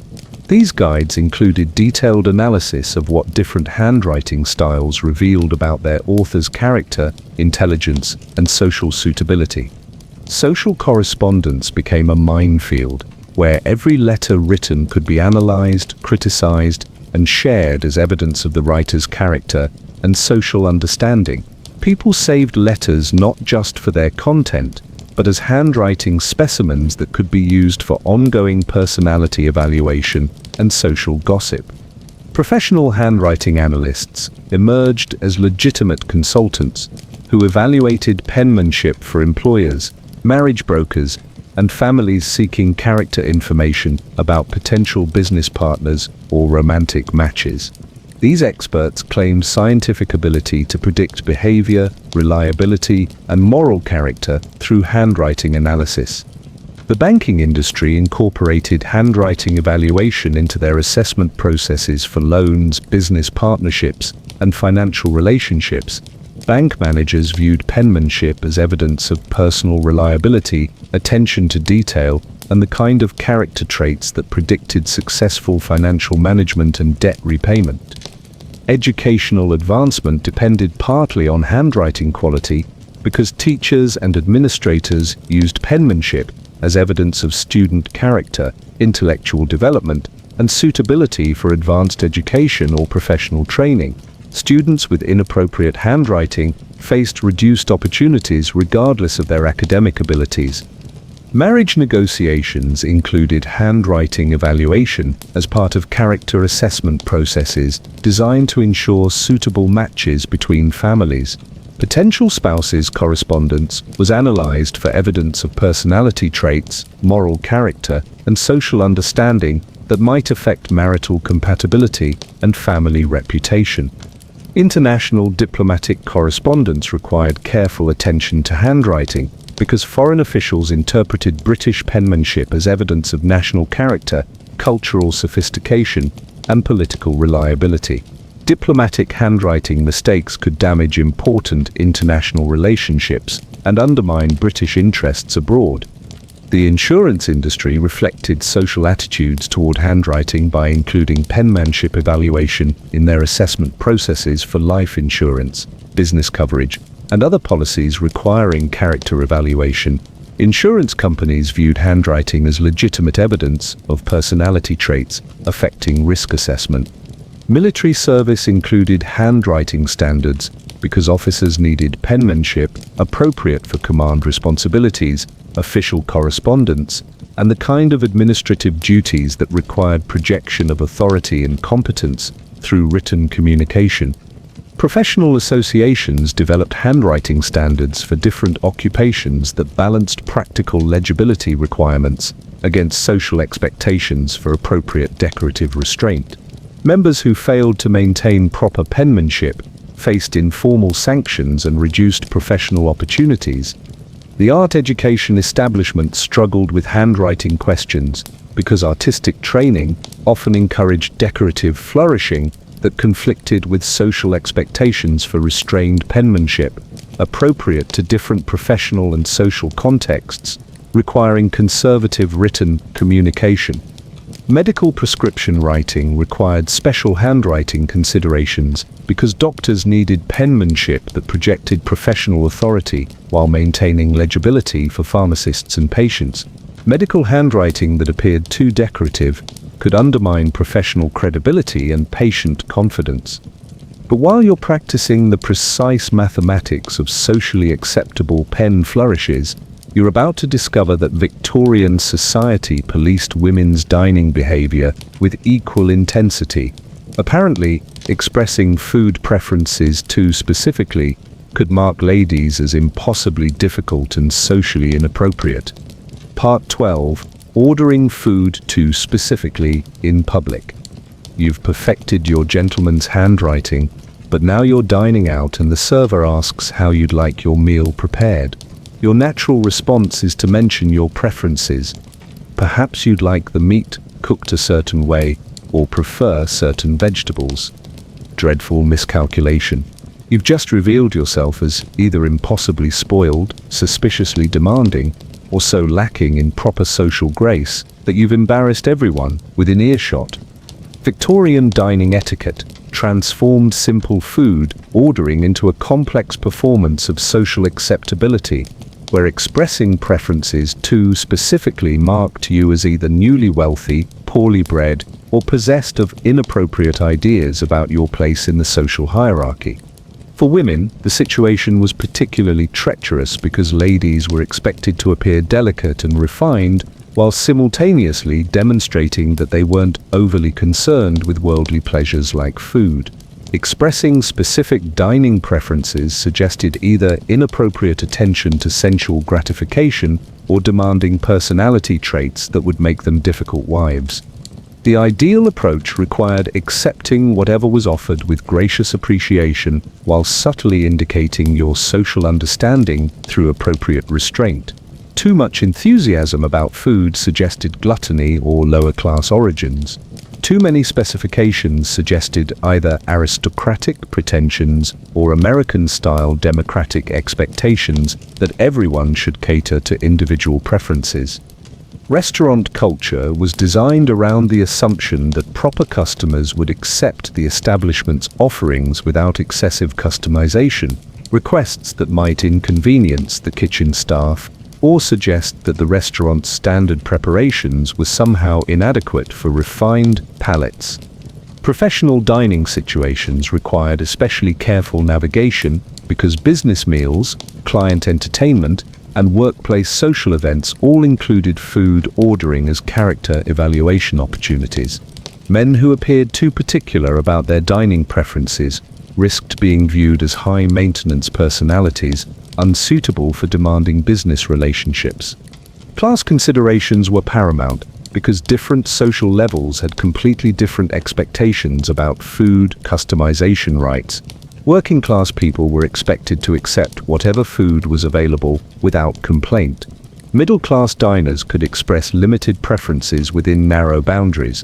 Upper-class individuals had more freedom, but even they needed to balance preference expression against appropriate social restraint. The service industry developed elaborate protocols for handling customer requests that balanced accommodation against social pressure to discourage excessive demands. Servers learned to interpret the social signals of different customer types and respond with appropriate levels of flexibility or polite resistance to inappropriate requests. Marriage prospects were affected by dining behavior because potential suitors and their families observed women's food ordering habits as evidence of their character, domestic suitability, and understanding of proper feminine roles. Women who appeared too demanding about food might be viewed as difficult to please in other domestic matters. Medical opinion contributed theories about the relationship between dining preferences and moral character, suggesting that people who required specific food preparations might be suffering from nervous conditions, digestive weaknesses, or psychological disorders that made them unsuitable for normal social relationships. International dining customs required careful navigation because different cultural expectations about food service needed to be balanced against British standards of appropriate restraint and social consideration for service staff and fellow diners. Religious considerations included teachings about proper Christian gratitude for whatever food was provided, viewing excessive dining specifications as evidence of prideful ingratitude and inappropriate concern with worldly pleasures rather than spiritual development and moral character. The hospitality industry struggled with balancing customer satisfaction against social expectations that discouraged excessive accommodation of individual preferences that might set dangerous precedents for other customers or create unrealistic service expectations. Employment in food service industries included training about appropriate responses to customer requests that maintained professional service standards, while discouraging the kind of demanding behavior that might spread to other customers and create impossible working conditions. Social gatherings in private homes created particular challenges because guests needed to balance appreciation for their host's efforts against any dietary requirements or preferences that might suggest criticism of the meal planning or preparation efforts. Educational institutions included dining etiquette instruction that emphasized the importance of accepting available food with appropriate gratitude while avoiding the kind of specific requests that might mark students as poorly bred or lacking in proper social understanding. The economic implications were significant because restaurants, hotels, and other food service establishments needed to balance customer accommodation against the additional costs and complications created by excessive customization requests that might affect their profitability and service efficiency. Legal considerations emerged around food service obligations because establishments needed to understand their responsibilities for accommodating customer requests while maintaining the right to refuse unreasonable demands that might affect other customers or create operational difficulties. Professional social events included dining situations where food ordering behavior was monitored as evidence of character traits relevant to business relationships, client service abilities, and general social fitness for professional advancement and partnership opportunities. The publishing industry regularly featured articles about proper dining behavior that included detailed guidance about appropriate food ordering, etiquette, and warnings about the social consequences of appearing too demanding or particular about dining preferences. International business relationships required understanding of different cultural attitudes toward food service and customer preferences, while maintaining British standards of appropriate social restraint that demonstrated national character and cultural sophistication. Medical treatment sometimes included dietary recommendations that needed to be balanced against social expectations about dining behavior, creating conflicts between health requirements and social propriety that required careful navigation in public dining situations. The entertainment industry reflected social attitudes toward dining through theatrical representations and popular culture messages that consistently mocked people who appeared too demanding about food, while celebrating characters who demonstrated appropriate social grace through dining restraint. But while you're learning to suppress your natural food preferences, you're about to discover that Victorian society was equally obsessed with policing women's educational achievements. Apparently, being too intelligent could destroy a lady's marriage prospects more effectively than demanding dining behavior. Part 13. Being too educated. If you were a woman, you've mastered dining submission, but now you're a Victorian woman with the dangerous habit of reading books, forming opinions, and occasionally expressing intelligent thoughts in public conversation. Absolutely catastrophic. You've just revealed yourself as a blue stocking, a term so devastating it could destroy your marriage prospects faster than public drunkenness and mark you as fundamentally unsuitable for proper feminine society. Victorian attitudes toward female education were peak cognitive dissonance disguised as social protection. Women needed enough education to be interesting companions and capable mothers, but not so much education that they might develop independent thoughts, question male authority, or demonstrate intellectual capabilities that threatened masculine superiority. The delicate balance was mental. Too little education marked you as common and unsuitable for refined society. Too much education marked you as dangerous, unmarriageable, and probably planning some sort of feminist rebellion that would destabilize the natural order of civilization itself. Professional implications were devastating because educated women faced employment discrimination from employers, who viewed intellectual women as either unreliable workers who might prioritize their studies over their duties, or dangerous influences who might spread inappropriate ideas among other female employees. Marriage prospects were systematically destroyed by reputation for excessive learning because potential husbands were warned to avoid women whose education might make them argumentative, dissatisfied with domestic life, or possessed of opinions that could embarrass their families through inappropriate public expression. The blue stocking label was social death disguised as literary criticism. Originally referring to informal intellectual gatherings, the term evolved into an accusation of unfeminine pedantry that suggested women who prioritized learning over proper domestic concerns were fundamentally unsuitable for marriage, motherhood, and respectable feminine society. Educational institutions faced impossible pressures to provide female education that enhanced marriageability without encouraging the kind of intellectual development that might make women question their assigned social roles or develop ambitions beyond domestic responsibility and maternal duty. Religious authorities contributed theological objections to female education that went beyond simple social conservatism to include genuine concern that educated women might question religious teachings, develop dangerous spiritual independence, or prioritize intellectual pursuits over proper Christian submission to divine and masculine authority.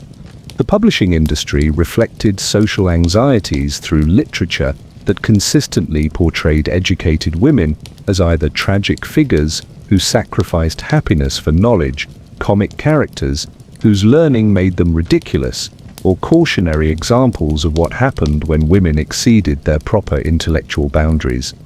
Medical opinion contributed pseudo-scientific theories about the physical dangers of female education, including warnings that intellectual activity could damage women's reproductive systems, cause nervous disorders, or create psychological problems that made them unsuitable for proper feminine roles requiring emotional stability and domestic competence. International comparisons were used to criticize female education as foreign influence that threatened British family stability. American women's reputation for greater educational freedom was cited as evidence of democratic social breakdown that British ladies should avoid through proper intellectual restraint and appropriate feminine priorities. Social gatherings became intellectual minefields where educated women needed to balance demonstration of cultural refinement against any display of learning that might suggest inappropriate priorities or threaten the intellectual comfort of less educated companions who expected feminine conversation to remain safely superficial. The economic implications were significant because families investing in daughters' education faced difficult calculations about the costs and benefits of female learning that enhanced social status, while potentially reducing marriage prospects and creating daughters who might remain financial dependents rather than transferring to husbands. Professional exclusion was systematic because most occupations requiring advanced education were closed to women, regardless of their qualifications, creating situations where educated women faced limited employment opportunities that justified social criticism of female education as economically pointless and socially disruptive. Literary societies and educational clubs for women operated under constant social scrutiny because these organizations were viewed as potentially dangerous breeding grounds for inappropriate ideas about female capabilities, social roles, and political participation that might spread beyond their membership to threaten broader social stability.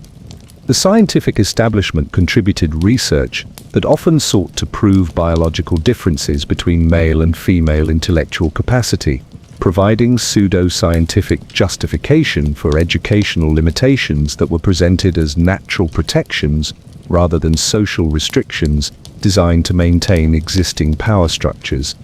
Legal restrictions on female participation in higher education, professional training, and intellectual professions created systematic barriers that made female educational achievement both difficult to obtain and dangerous to display, because educated women faced legal as well as social obstacles to using their knowledge productively.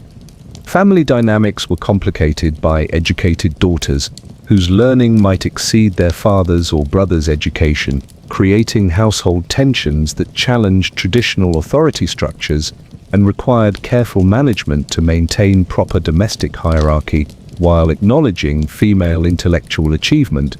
The class implications were complex because different social levels had different expectations about female education, but excessive learning crossed class boundaries as evidence of inappropriate priorities that threatened proper feminine understanding of domestic responsibility and social role acceptance. Medical treatment for educated women sometimes included prescriptions for reduced intellectual activity as treatment for nervous conditions, reproductive problems, or psychological disorders that doctors attributed to excessive mental stimulation that supposedly damaged feminine health and social adjustment. International cultural exchanges required careful navigation of different societies' attitudes toward female education, while maintaining British standards of appropriate feminine intellectual restraint that demonstrated national commitment to proper family structures and social stability. Employment discrimination against educated women was legally acceptable and socially expected because employers viewed female learning as evidence of character traits that made women unsuitable for positions requiring reliability, submission to authority, and focus on practical duties rather than intellectual pursuits. Religious education struggled with balancing spiritual instruction against secular learning that might encourage women to question religious teachings or develop intellectual independence that conflicted with proper Christian feminine submission to divine and masculine authority. But while educated women were learning to hide their intelligence, Victorian society was simultaneously policing something even more intimate: the amount of skin people revealed through their clothing choices. Apparently, showing your wrists could be more scandalous than demonstrating dangerous intellectual capabilities. Part 14. Showing your wrists, both genders. You've successfully hidden your dangerous intelligence, but now the weather's getting warm and you naturally roll up your sleeves or adjust your cuffs for comfort. Absolutely scandalous. You've just exposed body parts so intimate that Victorian society considered them barely more appropriate than wandering around in your undergarments. Welcome to the most ridiculous erogenous zone in human history, the wrist. Victorian society managed to sexualize the gap between hand and forearm with such intensity that accidentally revealing this supposedly intimate body part could destroy reputations, end courtships, and mark you as morally loose. The obsession with wrist concealment reached spectacular heights of absurdity because Victorians genuinely believed that wrists were inherently sensual, potentially arousing, and absolutely inappropriate for public display. The curve of the wrist, the delicate bones, the visible pulse, all of these were considered dangerously erotic features that proper people should keep carefully hidden. For women, exposed wrists suggested everything from loose morals to outright prostitution. Ladies were expected to maintain complete wrist coverage through carefully designed sleeves, decorative cuffs, and strategic glove wearing that ensured no glimpse of this supposedly provocative body part could accidentally inflame masculine desires or suggest inappropriate availability. Men faced their own wrist-related challenges because exposed masculine wrists could suggest either working-class origins, inappropriate casualness, or lack of proper understanding about respectable dress codes that separated gentlemen from laborers who might need to roll up their sleeves for physical work. The fashion industry developed elaborate solutions to the wrist problem through specialized clothing designs that provided coverage while maintaining appropriate style and social signaling.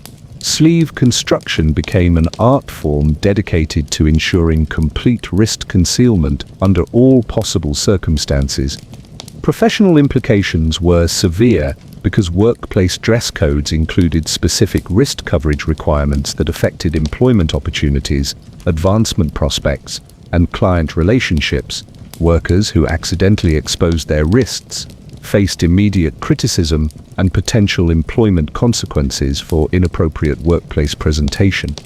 Religious considerations included theological interpretations of modesty that specifically addressed wrist coverage as essential for proper Christian behavior and appropriate submission to divine commands about modest dress that avoided tempting others or suggesting inappropriate moral character.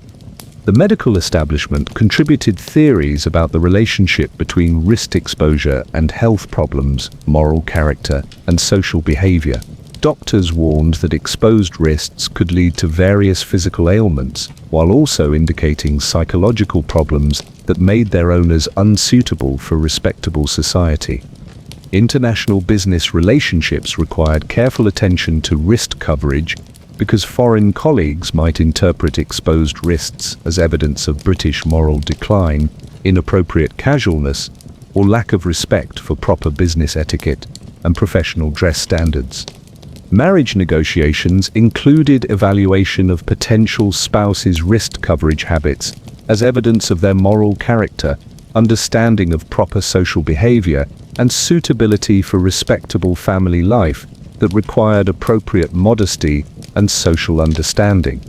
Social gatherings became wrist surveillance opportunities where guests monitored each other for accidental exposure that might indicate character defects, inappropriate social understanding, or moral looseness that could spread through social networks and damage community standards. The entertainment industry struggled with wrist exposure questions because theatrical performances, musical presentations, and other public entertainments required balancing artistic expression against social expectations for appropriate modesty and moral presentation. Educational institutions included wrist coverage requirements in their dress codes and behavioral expectations because educators viewed exposed wrists as inappropriate for learning environments that required proper moral instruction and character development through appropriate dress and deportment. Legal considerations emerged because public wrist exposure could be classified as indecent behavior, violation of public decency standards, or inappropriate conduct that justified legal intervention to maintain community moral standards and social order.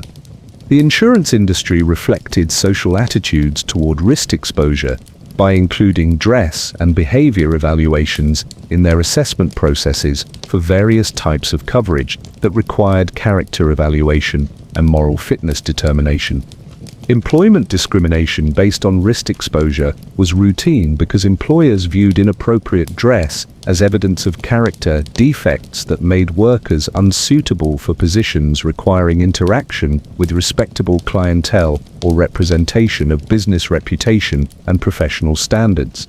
Professional associations developed dress codes that specifically addressed wrist coverage requirements for different occupations and social situations, that balanced practical needs against social expectations for appropriate professional presentation and moral character demonstration. The publishing industry regularly featured articles about proper dress behavior that included detailed guidance about wrist coverage and warnings about the social consequences of inappropriate exposure that could damage reputation, marriage prospects, and professional opportunities. International cultural exchanges required understanding of different societies' attitudes toward wrist exposure, while maintaining British standards of appropriate modesty that demonstrated national commitment to proper moral behavior and social refinement. Military service included dress regulations that addressed wrist coverage as part of broader uniform requirements designed to maintain proper military dignity, discipline, and moral character that reflected national values and institutional standards. Religious education included instruction about appropriate dress behavior that emphasized the spiritual importance of modesty, including wrist coverage, as evidence of proper Christian character and submission to divine commands about moral behavior and social responsibility. Medical treatment sometimes included advice about dress behavior as part of broader prescriptions for moral health and social fitness that included wrist coverage as evidence of proper understanding of modesty requirements and social expectations. The artistic establishment struggled with wrist exposure questions because artistic subjects often required depiction of human anatomy that conflicted with social expectations for appropriate modesty in public art and cultural presentation. But while you're frantically adjusting your sleeves to maintain proper wrist coverage, you're about to discover that Victorian society had equally complex rules about color choices that could destroy your reputation through inappropriate wardrobe selection. Apparently, wearing the wrong colors could announce character defects more efficiently than accidental wrist exposure. Part 15. Wearing colors that didn't fit your age or marital status. You've achieved complete wrist coverage, but now you're selecting colors for your outfit. Your natural inclination is to choose shades that look nice or make you feel good. Devastating mistake. You've just announced intimate details about your personal life, moral character, and social understanding through color choices that served as a public broadcasting system for your entire biographical information. Victorian color coding was social surveillance disguised as fashion guidance. Every shade carried specific meanings about age, marital status, moral character, and social position that everyone was expected to understand without being explicitly taught. Get it wrong, and you'd branded yourself as either confused about your own life circumstances or deliberately misleading about your availability and social status. White was strictly reserved for young, unmarried women of impeccable virtue. Wearing white past your prime marriageable years announced either desperate delusion about your romantic prospects or suspicious ignorance about appropriate age-related dress codes. Married women in white suggested either inappropriate nostalgia for their maidenhood or scandalous attempts to appear available.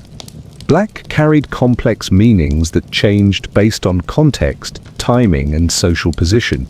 Mourning black required precise duration calculations. Too little mourning suggested insufficient grief, while too much mourning suggested either excessive emotional attachment or strategic manipulation of sympathy for social advantage. Lilac and purple represented various stages of mourning transition that required mathematical precision in their timing and intensity. Half-mourning colors announced exactly how long your deceased relatives had been gone and how appropriately you were processing your grief according to social expectations rather than personal emotional needs. Navy blue was the uniform of mature respectability that signaled proper understanding of age-appropriate dignity without completely abandoning color altogether. But navy at the wrong age suggested either premature social aging or inappropriate attempts to appear more serious and respectable than your actual social position warranted. Red was absolutely treacherous territory because it carried associations with passion, sexuality, and moral looseness that could destroy reputations through single wardrobe choices. The wrong shade of red announced either inappropriate sensuality or dangerous political sympathies that marked you as potentially revolutionary. Pink required careful navigation between youthful innocence and mature sophistication, with different shades carrying different age implications and social meanings. Too pink suggested either childish immaturity or calculated attempts to appear younger than your actual circumstances warranted. Green carried rural associations that could suggest either fashionable country connections or embarrassing provincial origins, depending on shade, context, and social position. The wrong green marked you as either genuinely country-bred or unsuccessfully attempting to claim rustic authenticity you hadn't earned. Yellow was problematic because it suggested either inappropriate cheerfulness, foreign influences, or potentially scandalous associations with certain social groups that proper people should avoid. Wearing yellow required extensive social knowledge about current associations and cultural meanings. The fashion industry developed elaborate guides to appropriate color selection that attempted to help people navigate these impossible standards while acknowledging that the rules were constantly evolving and required ongoing attention to changing social expectations and cultural meanings. Professional implications were significant because workplace color choices affected client relationships, advancement opportunities, and general professional credibility.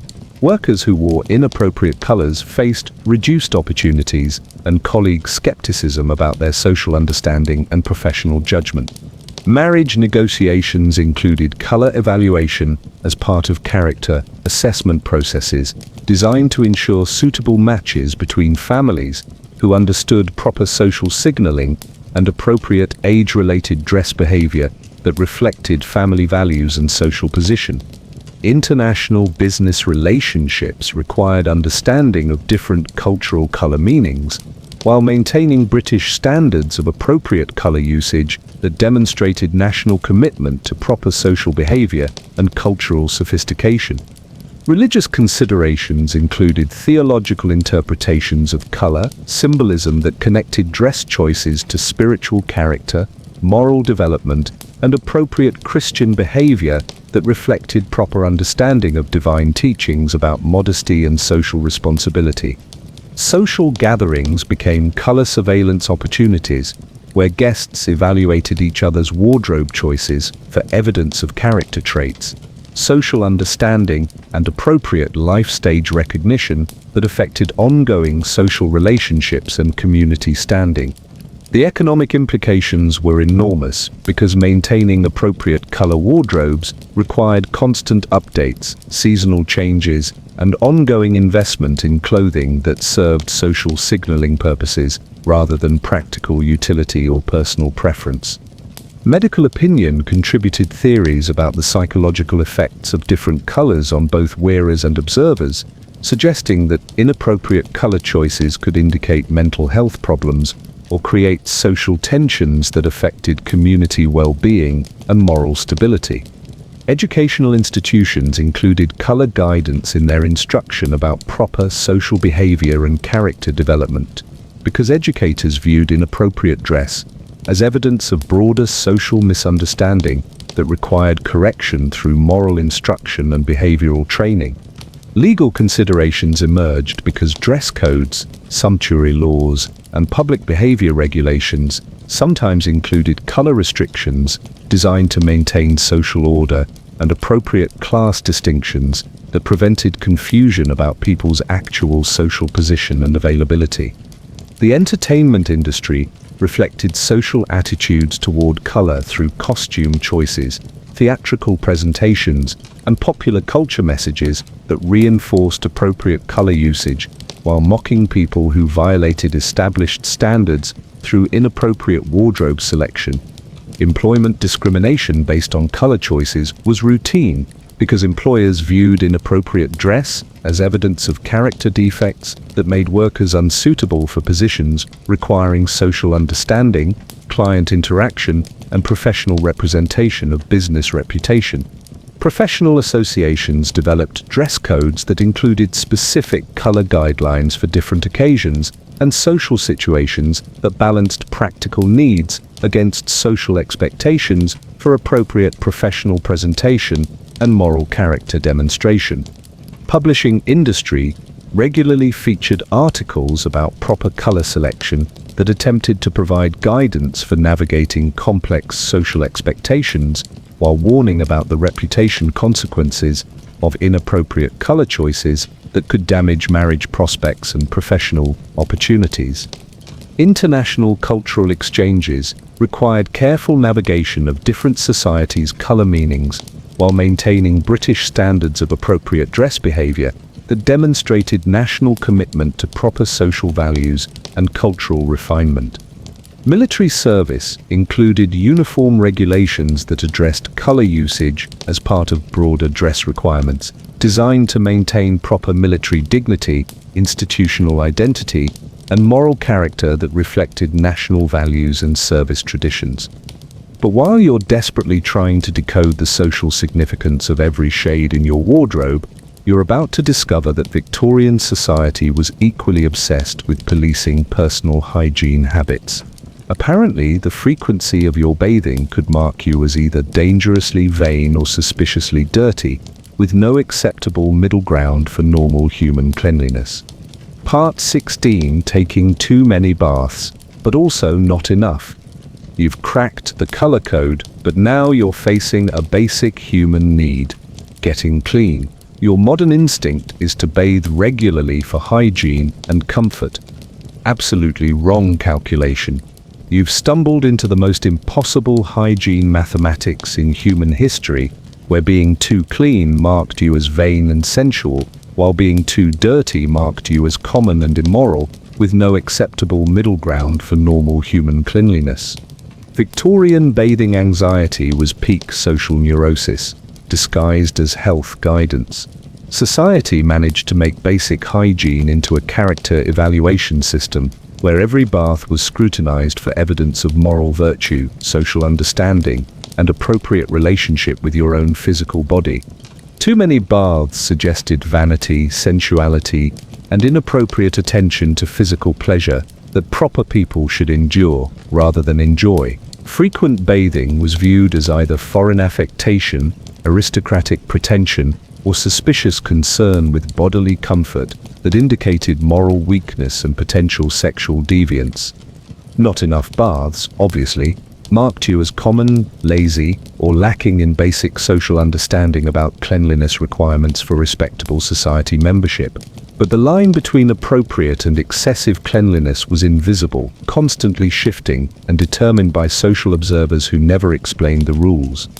Religious authorities contributed theological objections to frequent bathing that went beyond simple modesty concerns to include genuine worry that people who enjoyed bathing might be developing inappropriate relationships with their own bodies that could lead to moral corruption and spiritual degradation. The medical establishment provided contradictory guidance that simultaneously warned about the health dangers of too much bathing and too little bathing, creating impossible standards that made every hygiene decision potentially medically catastrophic, according to competing expert opinions. Professional implications were severe because workplace cleanliness standards needed to balance appropriate hygiene against any suggestion that workers were overly concerned with personal comfort rather than professional responsibilities. Too clean suggested wrong priorities, while too dirty suggested poor character. Class considerations were paramount because different social levels had completely different bathing expectations and access to bathing facilities that made hygiene choices into economic statements about family resources, social aspirations, and understanding of appropriate cleanliness for different social positions. The soap industry emerged as a massive marketing force that simultaneously promoted cleanliness while contributing to social anxiety about appropriate bathing frequency. Soap advertisements created impossible standards while profiting from the confusion they generated about proper hygiene practices. International comparisons were used to criticize bathing habits as either excessive foreign influence that threatened British moral character or insufficient attention to cleanliness that suggested national decline compared to more hygienic societies with superior social standards. Marriage considerations included bathing habit evaluation as part of character assessment because potential spouses' hygiene practices were viewed as evidence of their moral character, self-discipline, and understanding of appropriate domestic behavior that would affect family reputation and social standing. Social gatherings became hygiene surveillance opportunities, where guests evaluated each other's cleanliness for evidence of character traits and social understanding, while simultaneously watching for signs of excessive attention to bathing that might suggest inappropriate vanity or sensual preoccupation. The domestic service industry struggled with bathing questions because employers needed to balance servants' hygiene requirements against concerns that domestic workers who bathed too frequently might be developing inappropriate ideas about their social position or wasting family resources on excessive cleanliness. Economic implications were significant because bathing required investment in facilities, water heating, soap and time that represented major household expenses while also creating ongoing social obligations to maintain appropriate cleanliness without appearing obsessed with personal hygiene. Educational institutions included hygiene instruction that attempted to teach appropriate bathing standards while avoiding any suggestion that students should become overly concerned with personal cleanliness or physical comfort that might interfere with their moral and intellectual development. The publishing industry regularly featured articles about proper hygiene that provided contradictory guidance about bathing frequency while warning about the social consequences of both excessive and insufficient attention to personal cleanliness and moral character development. Legal considerations emerged because public health regulations, workplace requirements, and social order concerns sometimes included hygiene standards that needed to balance community health against individual privacy rights and religious freedom regarding bathing practices. Military service included hygiene regulations that emphasized practical cleanliness for health and discipline while discouraging excessive attention to personal comfort that might undermine the toughness and self-sacrifice required for effective military service and national defense. Professional medical practice struggled with bathing recommendations because doctors needed to balance health benefits of cleanliness against social expectations and patient anxiety about appropriate hygiene that affected their willingness to follow medical advice about bathing frequency. Religious education included instruction about appropriate relationships with physical bodies that emphasized spiritual priorities over bodily comfort, while acknowledging practical cleanliness requirements for proper Christian behavior and social responsibility. The entertainment industry reflected social attitudes toward bathing through theatrical representations and popular culture messages that mocked both excessive and insufficient attention to personal hygiene while failing to provide clear guidance about appropriate standards. International cultural exchanges required understanding of different societies' bathing customs while maintaining British standards of appropriate hygiene that demonstrated national commitment to proper cleanliness without excessive concern for physical comfort or sensual pleasure. Employment discrimination based on hygiene was routine because employers viewed bathing habits as evidence of character traits that affected workplace reliability, client relationships, and general fitness for positions requiring social interaction and professional representation. Professional associations developed hygiene guidelines for different occupations that attempted to balance practical cleanliness requirements against social expectations for appropriate attention to personal appearance and moral character demonstration through proper self-care.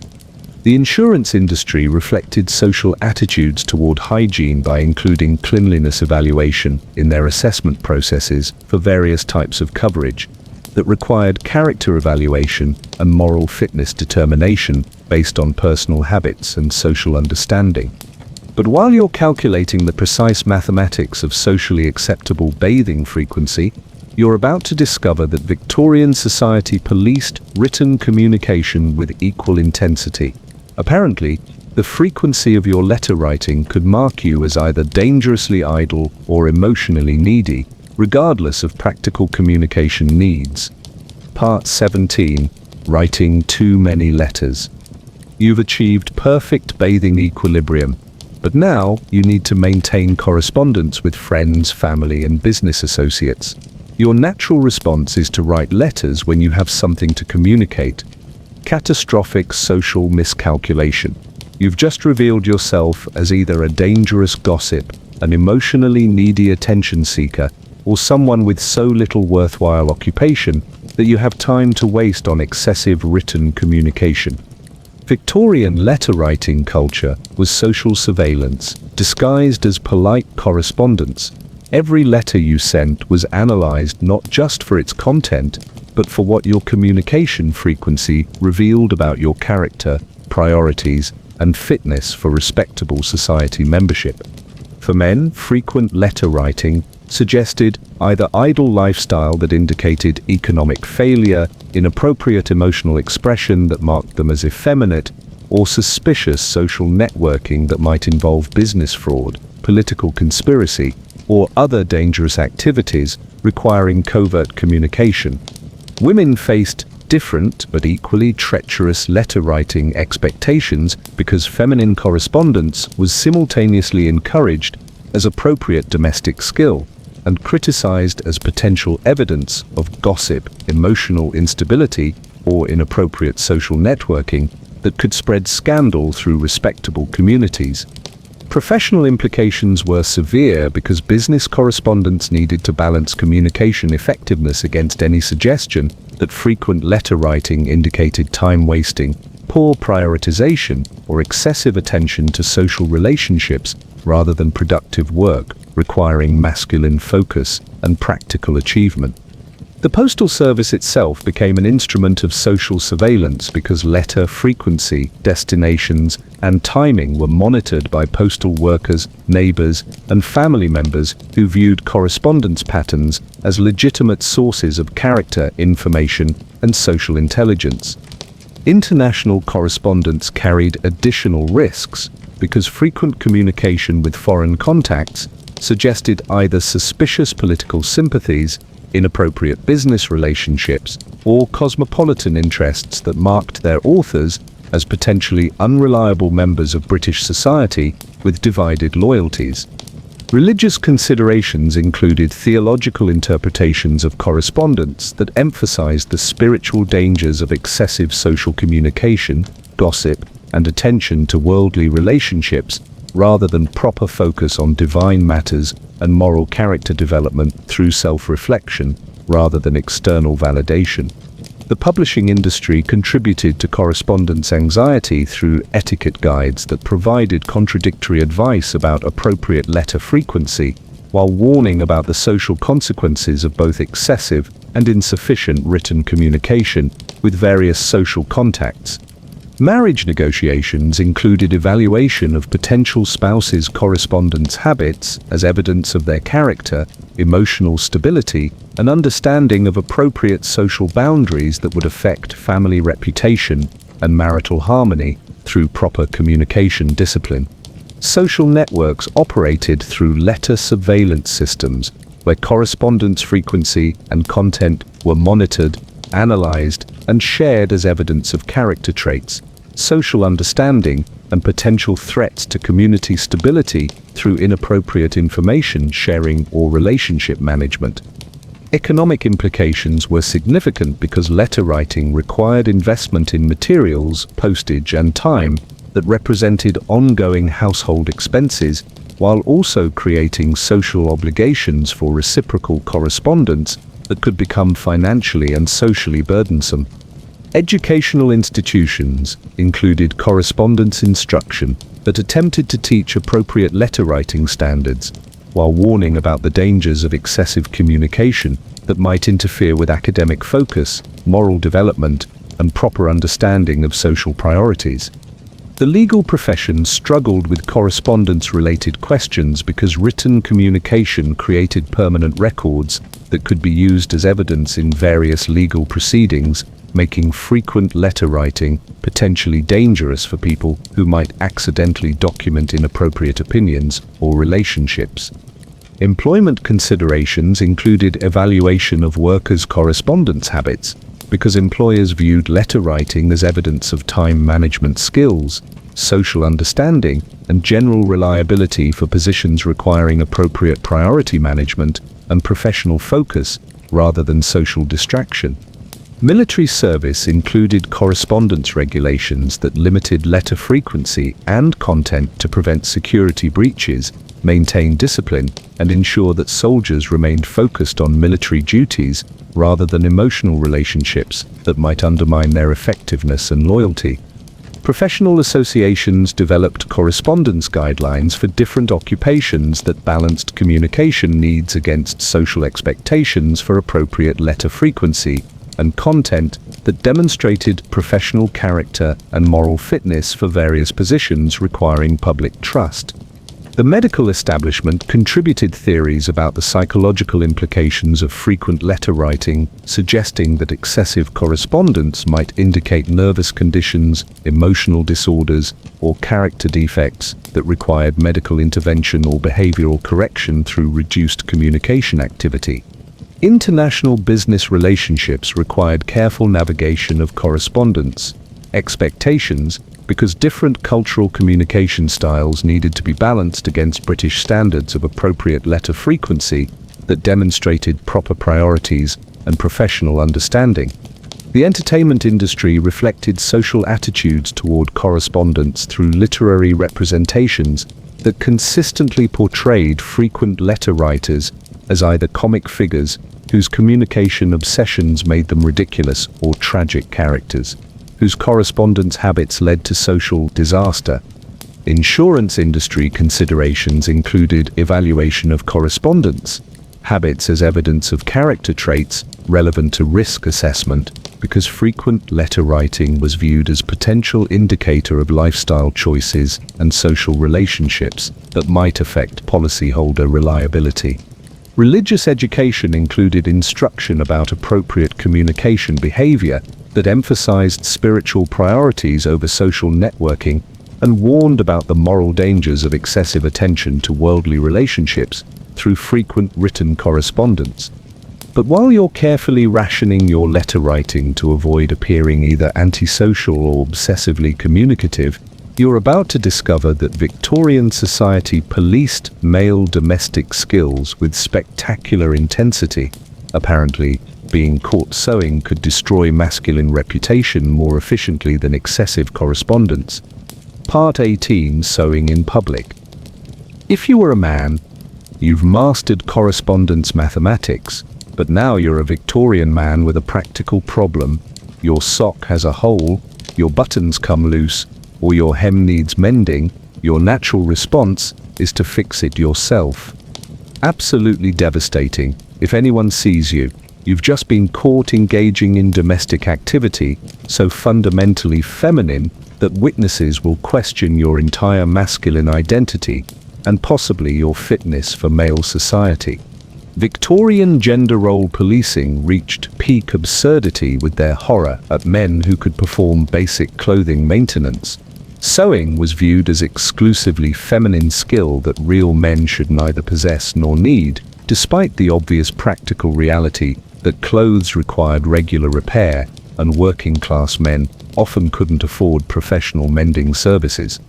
The reasoning was typically mental. Sewing required delicate fingerwork, attention to detail, and patience with domestic concerns that proper men should delegate to women while focusing their energies on masculine pursuits like business, politics, and other activities requiring the kind of mental toughness that sewing supposedly undermined. Professional implications were severe because men caught sewing faced immediate questions about their masculine competence, practical priorities, and general fitness for positions requiring proper male leadership and authority. Employers worried that men who sewed might lack the decisive character traits required for demanding business responsibilities. Military considerations were particularly problematic because soldiers obviously needed clothing maintenance skills for campaign conditions where professional seamstresses weren't available, but they also needed to maintain masculine credibility that could be damaged by association with feminine domestic activities. The economic reality was brutal because working-class men often faced the choice between learning forbidden domestic skills or wearing damaged clothing that marked them as either poor or careless about their appearance. Either choice carried social consequences that affected employment opportunities and social acceptance. Religious authorities contributed theological objections to male sewing that connected domestic gender roles to divine order and natural law that men violated at their spiritual peril. Ministers preached that God intended different activities for different sexes, and crossing these boundaries indicated dangerous rebellion against divine authority. Social gatherings became sowing surveillance opportunities, where men's domestic competence was monitored for evidence of inappropriate feminine skills that might indicate broader character problems, or unsuitable social understanding that affected their reliability for masculine responsibilities, community leadership.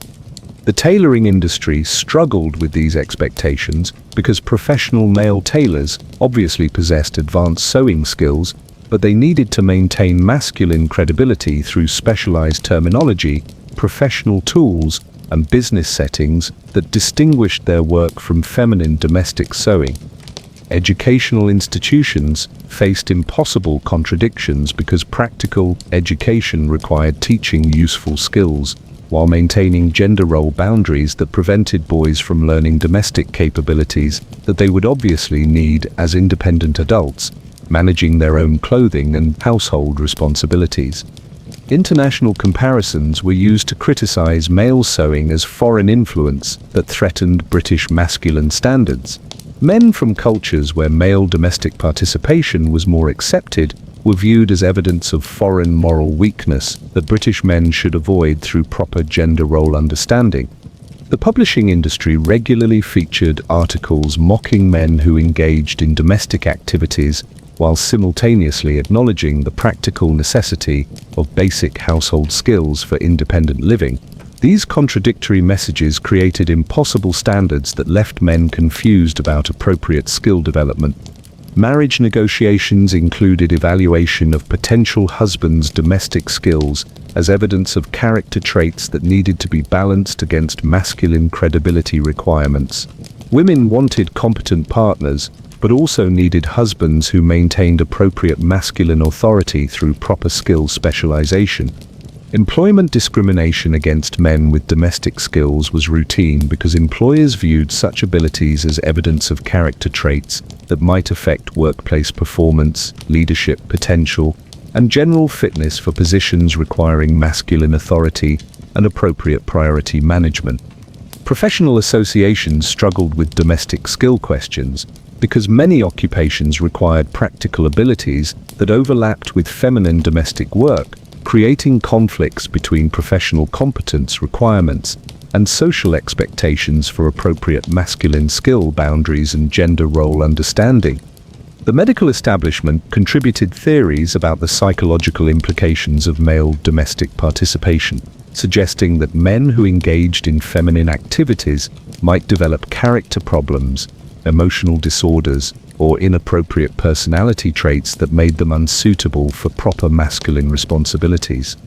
Legal considerations emerged because employment contracts, professional licensing, and social regulations sometimes included implicit assumptions about appropriate gender role behavior that could affect men's rights to practice certain skills or engage in particular activities. Military training programs faced particular challenges because soldiers needed practical skills for field conditions while maintaining the masculine identity required for effective military service and appropriate warrior culture that distinguished military men from civilian domestic participation. The insurance industry reflected social attitudes toward gender roles by including behavior evaluation in their assessment processes for various types of coverage that considered appropriate masculine activities as evidence of character traits relevant to risk assessment and policy qualification. International cultural exchanges required understanding of different societies' gender role expectations, while maintaining British standards of appropriate masculine behavior that demonstrated national commitment to proper social organization and cultural superiority through appropriate gender specialization. Religious education included instruction about proper gender roles that emphasized divine intentions for different male and female activities, while acknowledging practical realities that created conflicts between theological ideals and daily living requirements for independent adults. But while men were hiding their domestic competence, Victorian society was simultaneously policing masculine headwear with equally ridiculous intensity. Apparently, wearing the wrong hat at the wrong time could destroy your reputation more efficiently than being caught with a needle and thread. Part 19. Wearing the wrong hat for the time of day. You've successfully hidden your sewing abilities, but now you need to leave the house and naturally grab a hat for weather protection and social appropriateness. Massive blunder. You've just selected headwear without consulting the invisible timetable that governed hat appropriateness with the precision of railway schedules, and everyone can see that you're either socially clueless or dangerously rebellious against proper temporal fashion authority. Victorian hat protocol was social clockwork disguised as fashion guidance.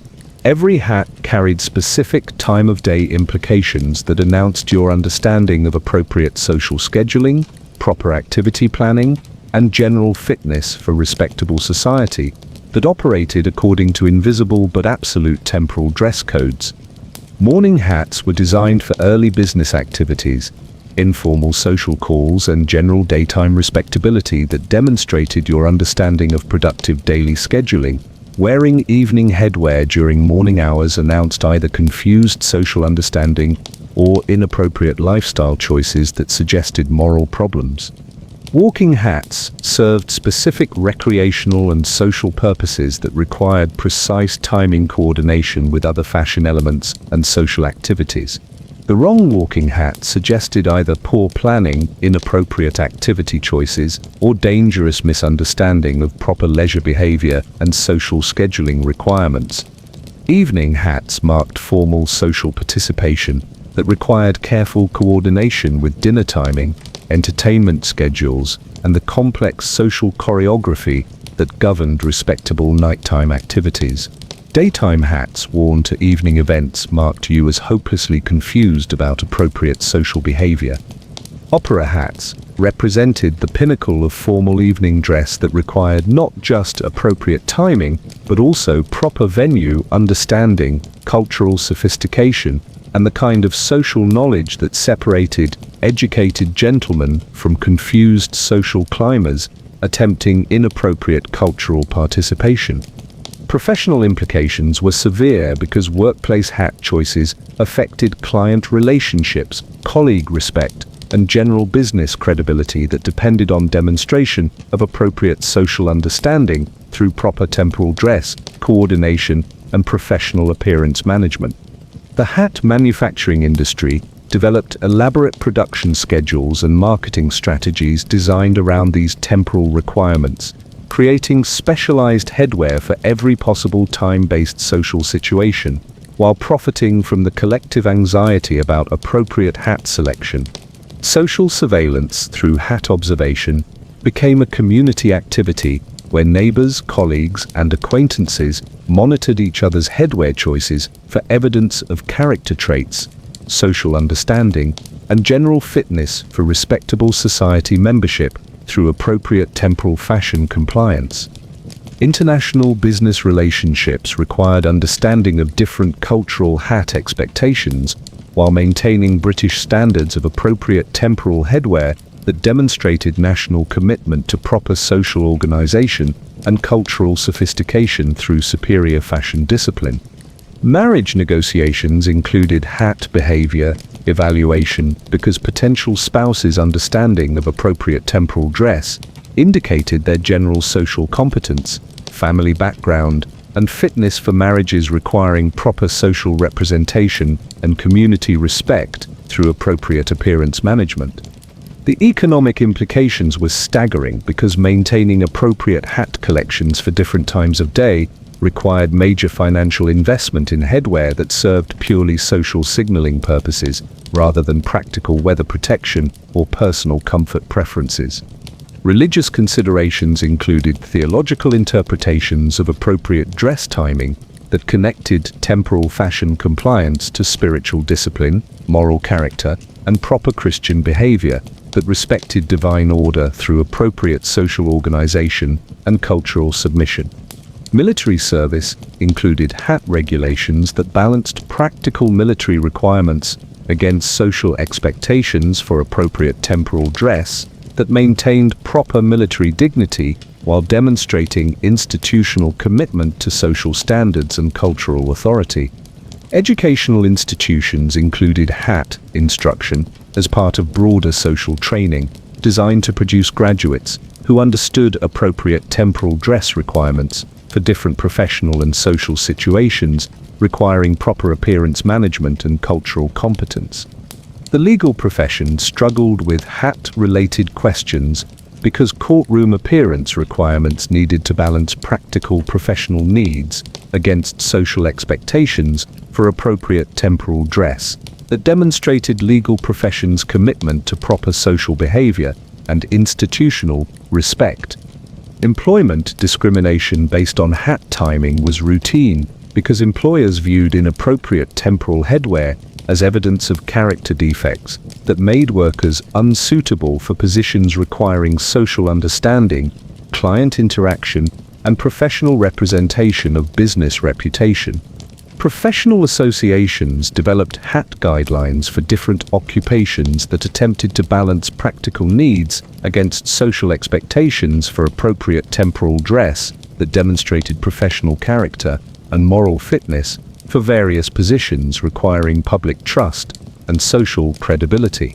The publishing industry regularly featured articles about proper hat timing that provided detailed guidance about appropriate headwear selection, while warning about the social consequences of temporal fashion mistakes that could damage reputation, marriage prospects, and professional opportunities. International cultural exchanges required careful navigation of different societies' hat customs, while maintaining British standards of appropriate temporal dress that demonstrated national commitment to proper social values and cultural refinement through superior fashion discipline. The entertainment industry reflected social attitudes toward hat timing through theatrical representations and popular culture messages that reinforced appropriate temporal headwear, while mocking people who violated established standards through inappropriate hat selection. Medical opinion contributed theories about the psychological implications of inappropriate hat timing, suggesting that people who couldn't manage proper temporal dress might suffer from mental disorders, character defects, or social dysfunction requiring behavioral correction and professional intervention. The insurance industry reflected social attitudes toward appearance management by including dress behavior evaluation in their assessment processes for various types of coverage, requiring character evaluation and social fitness determination through appropriate temporal fashion compliance. But while you're desperately trying to coordinate your headwear with an invisible social clock, you're about to discover that Victorian society reserved its most ridiculous judgment for masculine romantic behavior.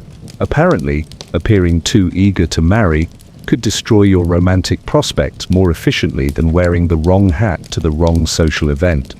Part 20. Being too eager to marry as a man. You've mastered temporal hat coordination, but now you're a Victorian gentleman who's found someone you'd like to marry.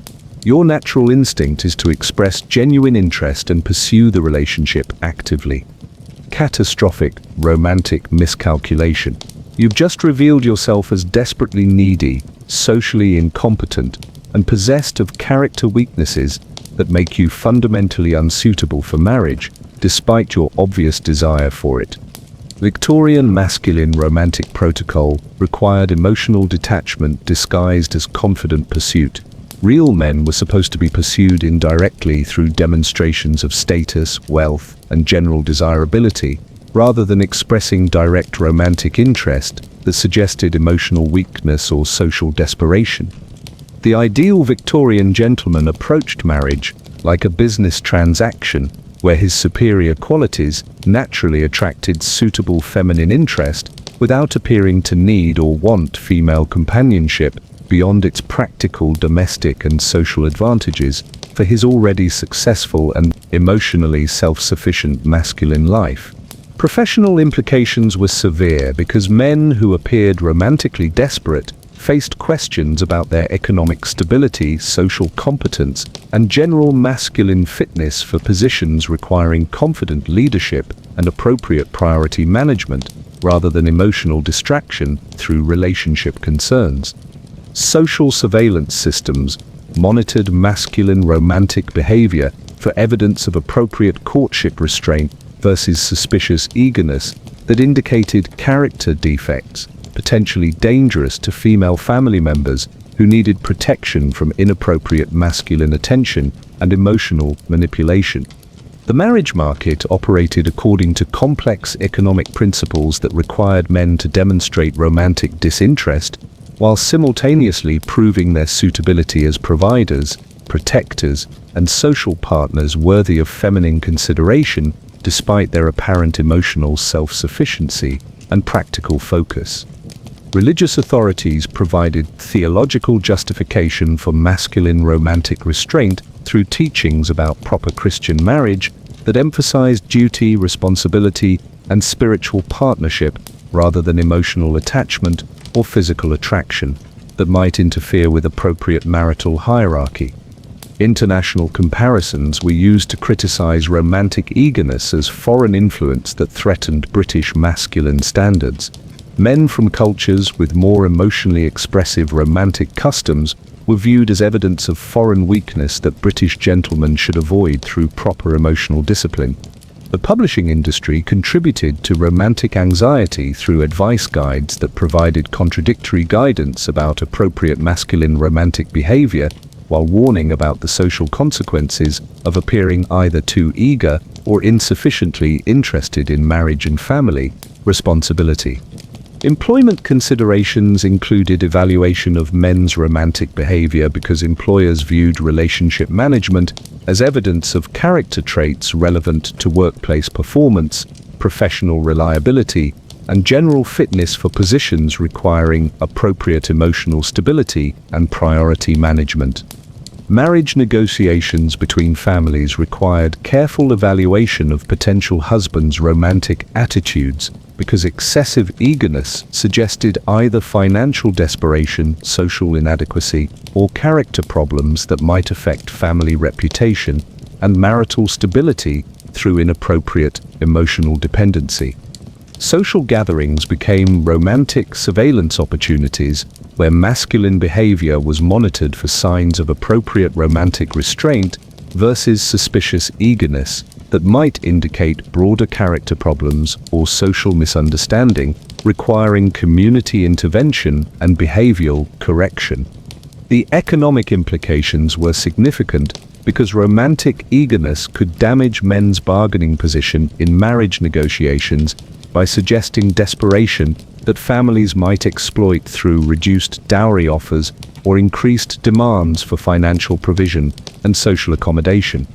Educational institutions included romantic behavior instruction as part of broader character formation programs designed to produce gentlemen who understood appropriate masculine emotional restraint and proper courtship protocols that balanced romantic interest against social credibility requirements.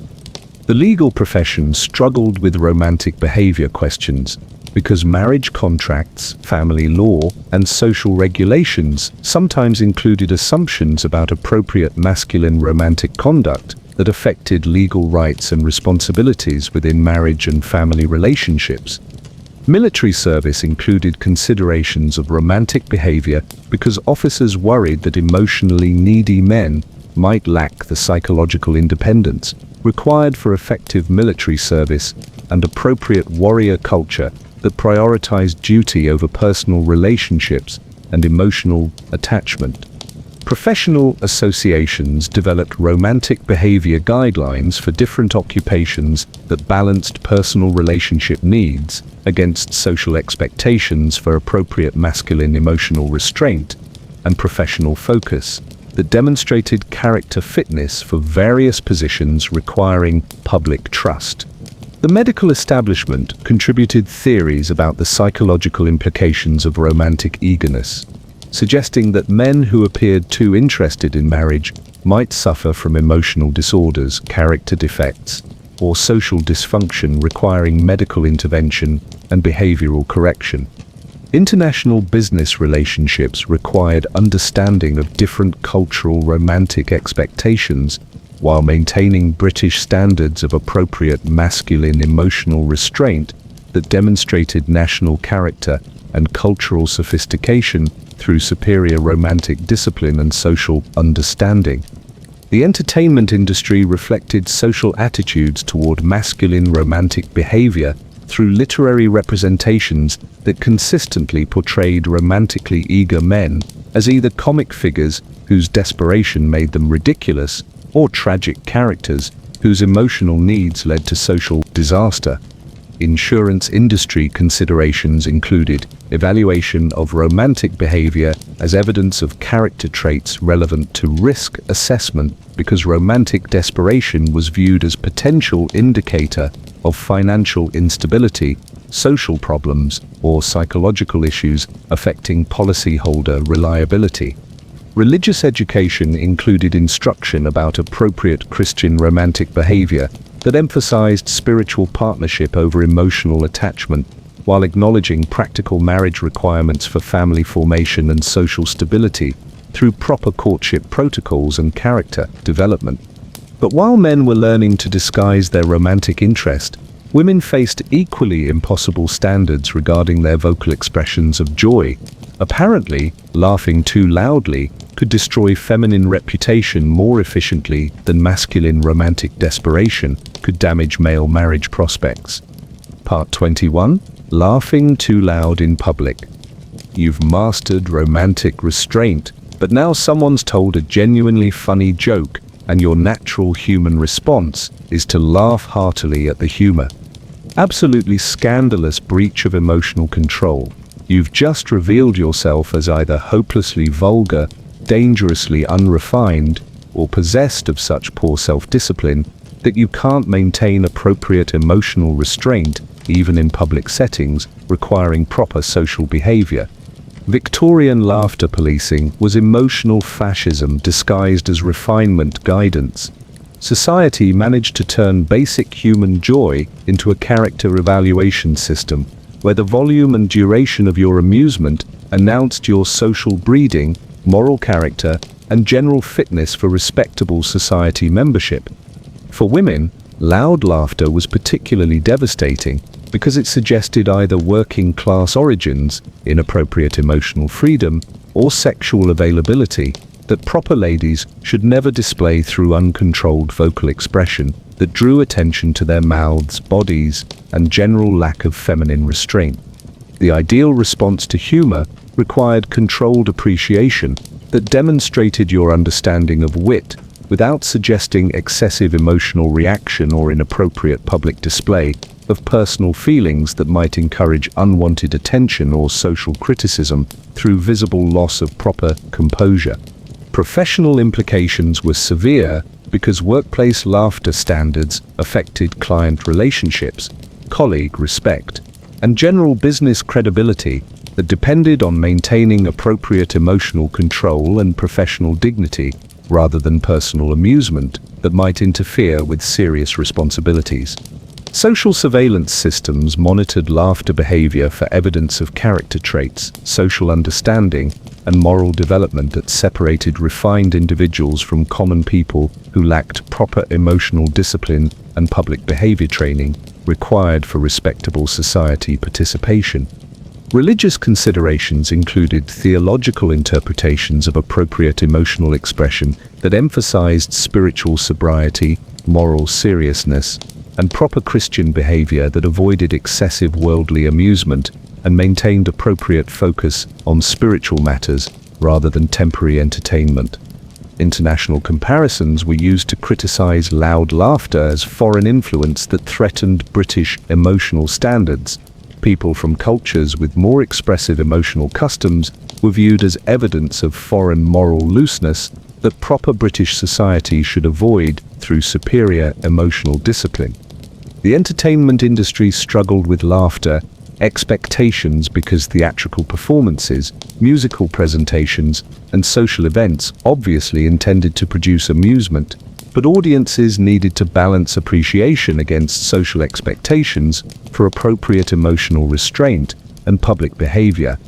Educational institutions included laughter instruction as part of broader character formation programs designed to produce graduates who understood appropriate emotional expression and proper social behavior that balanced personal enjoyment against public dignity, requirements, and community standards. Marriage considerations included laughter behavior evaluation because potential spouses' emotional control indicated their general social competence, family background, and fitness for marriages requiring proper social representation and community respect through appropriate public behavior and emotional discipline. The economic implications were significant because social events, entertainment venues, and professional gatherings all required navigation of laughter, expectations that could affect business relationships, social opportunities, and general economic prospects through reputation management and social credibility. Employment discrimination based on laughter behavior was routine because employers viewed inappropriate emotional expression as evidence of character defects that made workers unsuitable for positions requiring social understanding, client interaction, and professional representation of business reputation. Professional associations developed laughter guidelines for different occupations that balanced human emotional needs against social expectations for appropriate professional behavior and moral character demonstration through proper emotional restraint and public dignity maintenance. The medical establishment contributed theories about the psychological implications of loud laughter, suggesting that people who couldn't control their emotional expression might suffer from nervous conditions, character disorders, or social dysfunction requiring behavioral correction and medical intervention.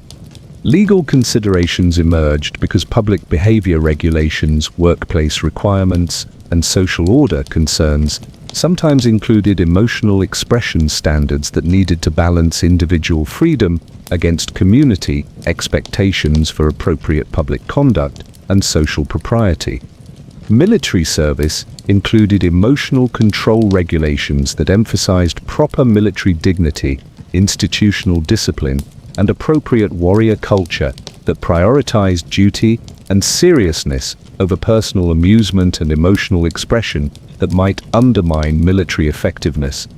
The publishing industry regularly featured articles about proper emotional behavior that provided guidance about appropriate laughter while warning about the social consequences of emotional mistakes that could damage reputation, marriage prospects, and professional opportunities through inappropriate public expression.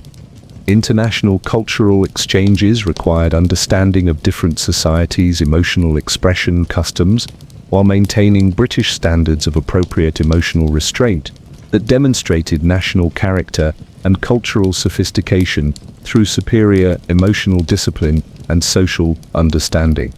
The insurance industry reflected social attitudes toward emotional control by including behavior evaluation in their assessment processes for various types of coverage, requiring character evaluation and social fitness determination through appropriate emotional expression and public behavior.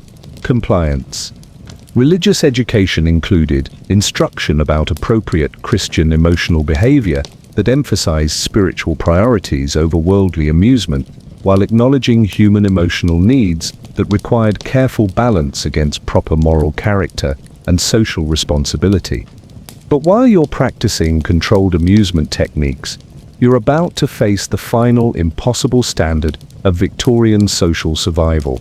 Apparently, walking aimlessly without a clear destination could mark you as either criminally suspicious or morally degenerate, making loud laughter seem like a minor social infraction. Part 22. Walking alone without a purpose. The final verdict. You've survived the laughter police, and now you're taking a leisurely stroll because the weather's nice and you fancy some fresh air and exercise. Fatal error. You've just committed the ultimate Victorian social crime, moving through public space without obvious purpose, clear destination, or acceptable excuse for your existence outside proper domestic or professional settings. Congratulations, After navigating every impossible standard Victorian society could devise, you've been defeated by the simple act of walking. This is how thoroughly Victorian London would have destroyed you.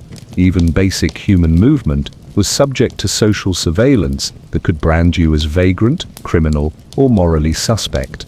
Street surveillance culture operated on the assumption that respectable people always had legitimate reasons for being anywhere, while suspicious characters wandered aimlessly because they were either planning crimes, avoiding work, or engaging in immoral activities that required concealment from proper society.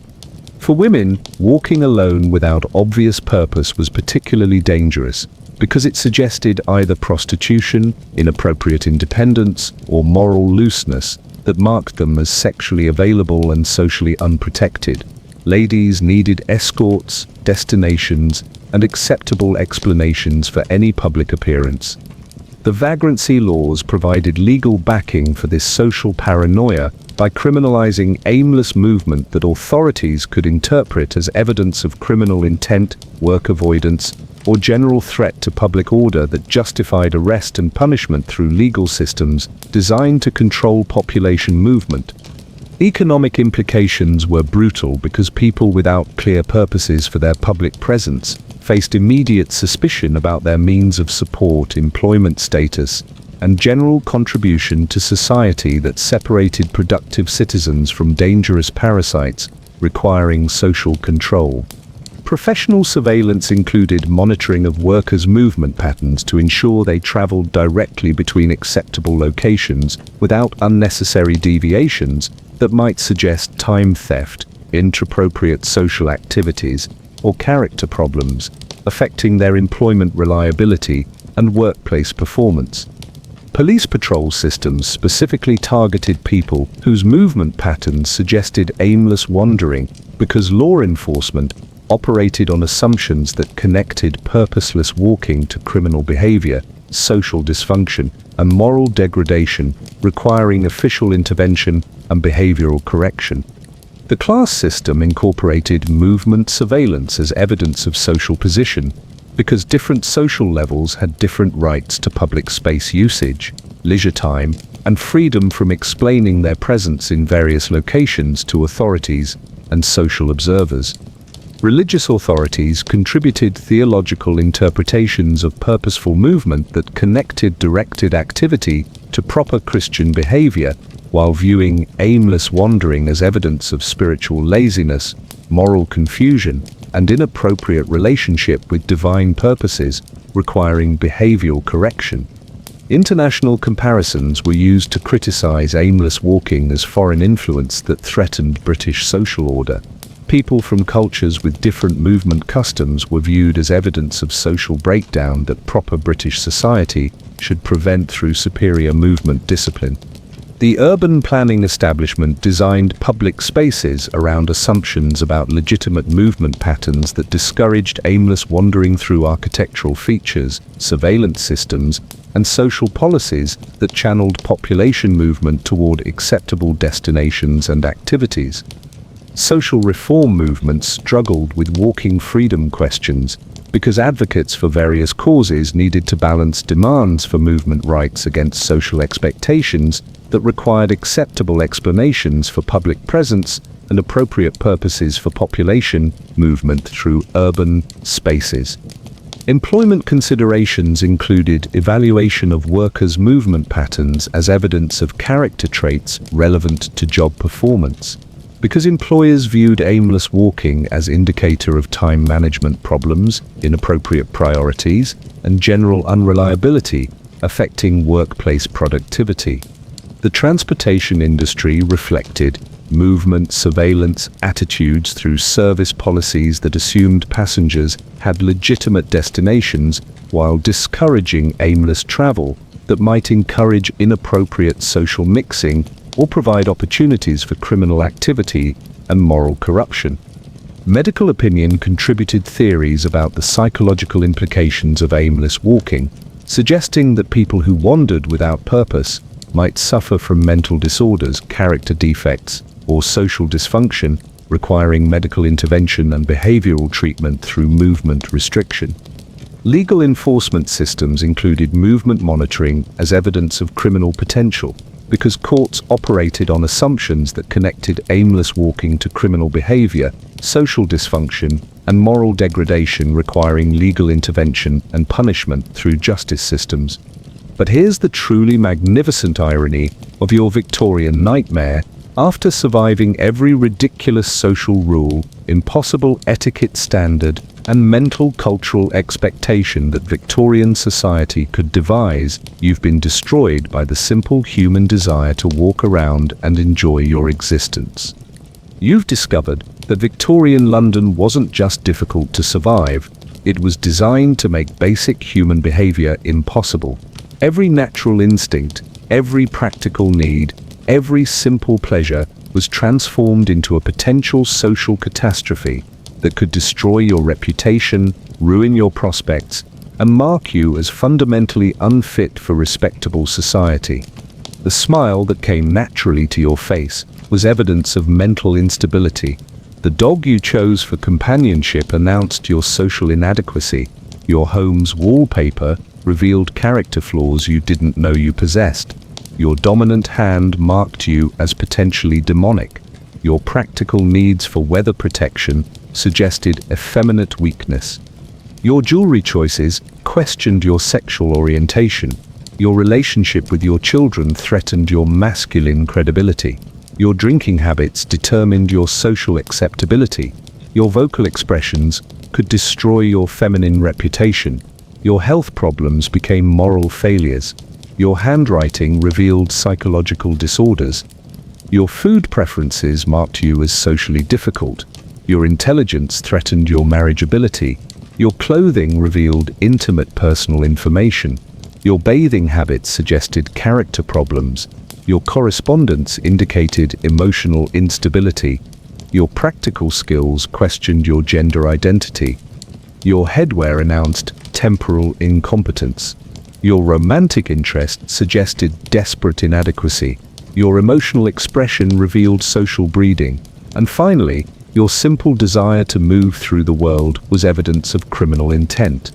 This wasn't just social complexity, it was systematic psychological warfare designed to make normal human existence absolutely impossible. Victorian society had managed to criminalize happiness, pathologize practicality, and transform every aspect of daily life into potential evidence of moral, social, or criminal inadequacy. The modern world suddenly looks refreshingly simple, doesn't it? You can smile without being declared mentally unstable. You can own whatever pets you fancy, without class interrogation. You can decorate your home however you like, without moral evaluation.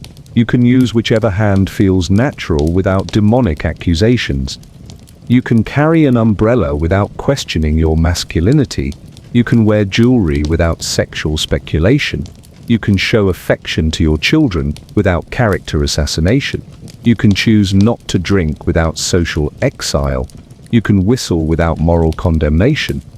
You can discuss your health without reputation destruction. You can write however feels comfortable without personality analysis. You can order food to your preferences without social judgment. You can pursue education without marriageability damage. You can show skin without scandal. You can wear whatever colors suit you without biographical broadcasting. You can bathe as often as you fancy without vanity accusations. You can write letters freely without emotional diagnosis. You can learn practical skills without gender policing. You can wear appropriate headwear without temporal anxiety. You can express romantic interest without desperation assumptions. You can laugh loudly without refinement questioning. And you can walk wherever you bloody well please without criminal suspicion. Victorian London would have eaten you alive, chewed you up, and spat out your social corpse before breakfast. Every breath you took would have been monitored, analyzed, and judged by a society so obsessed with social control that they'd transformed basic human existence into an impossible obstacle course of cultural insanity. So the next time you're feeling anxious about modern social expectations, remember your Victorian nightmare. At least today's world lets you exist without requiring doctoral degrees in invisible etiquette, mathematical precision in emotional expression, and professional consultation for basic wardrobe choices. You've survived Victorian London in your imagination. In reality, you'd have been socially destroyed within minutes of arrival. Thank whatever deities you fancy that you live in a time when being human doesn't require superhuman social navigation skills and encyclopedic knowledge of impossible cultural rules. Now go for a nice, purposeless walk and appreciate the simple freedom of existing without Victorian society's permission.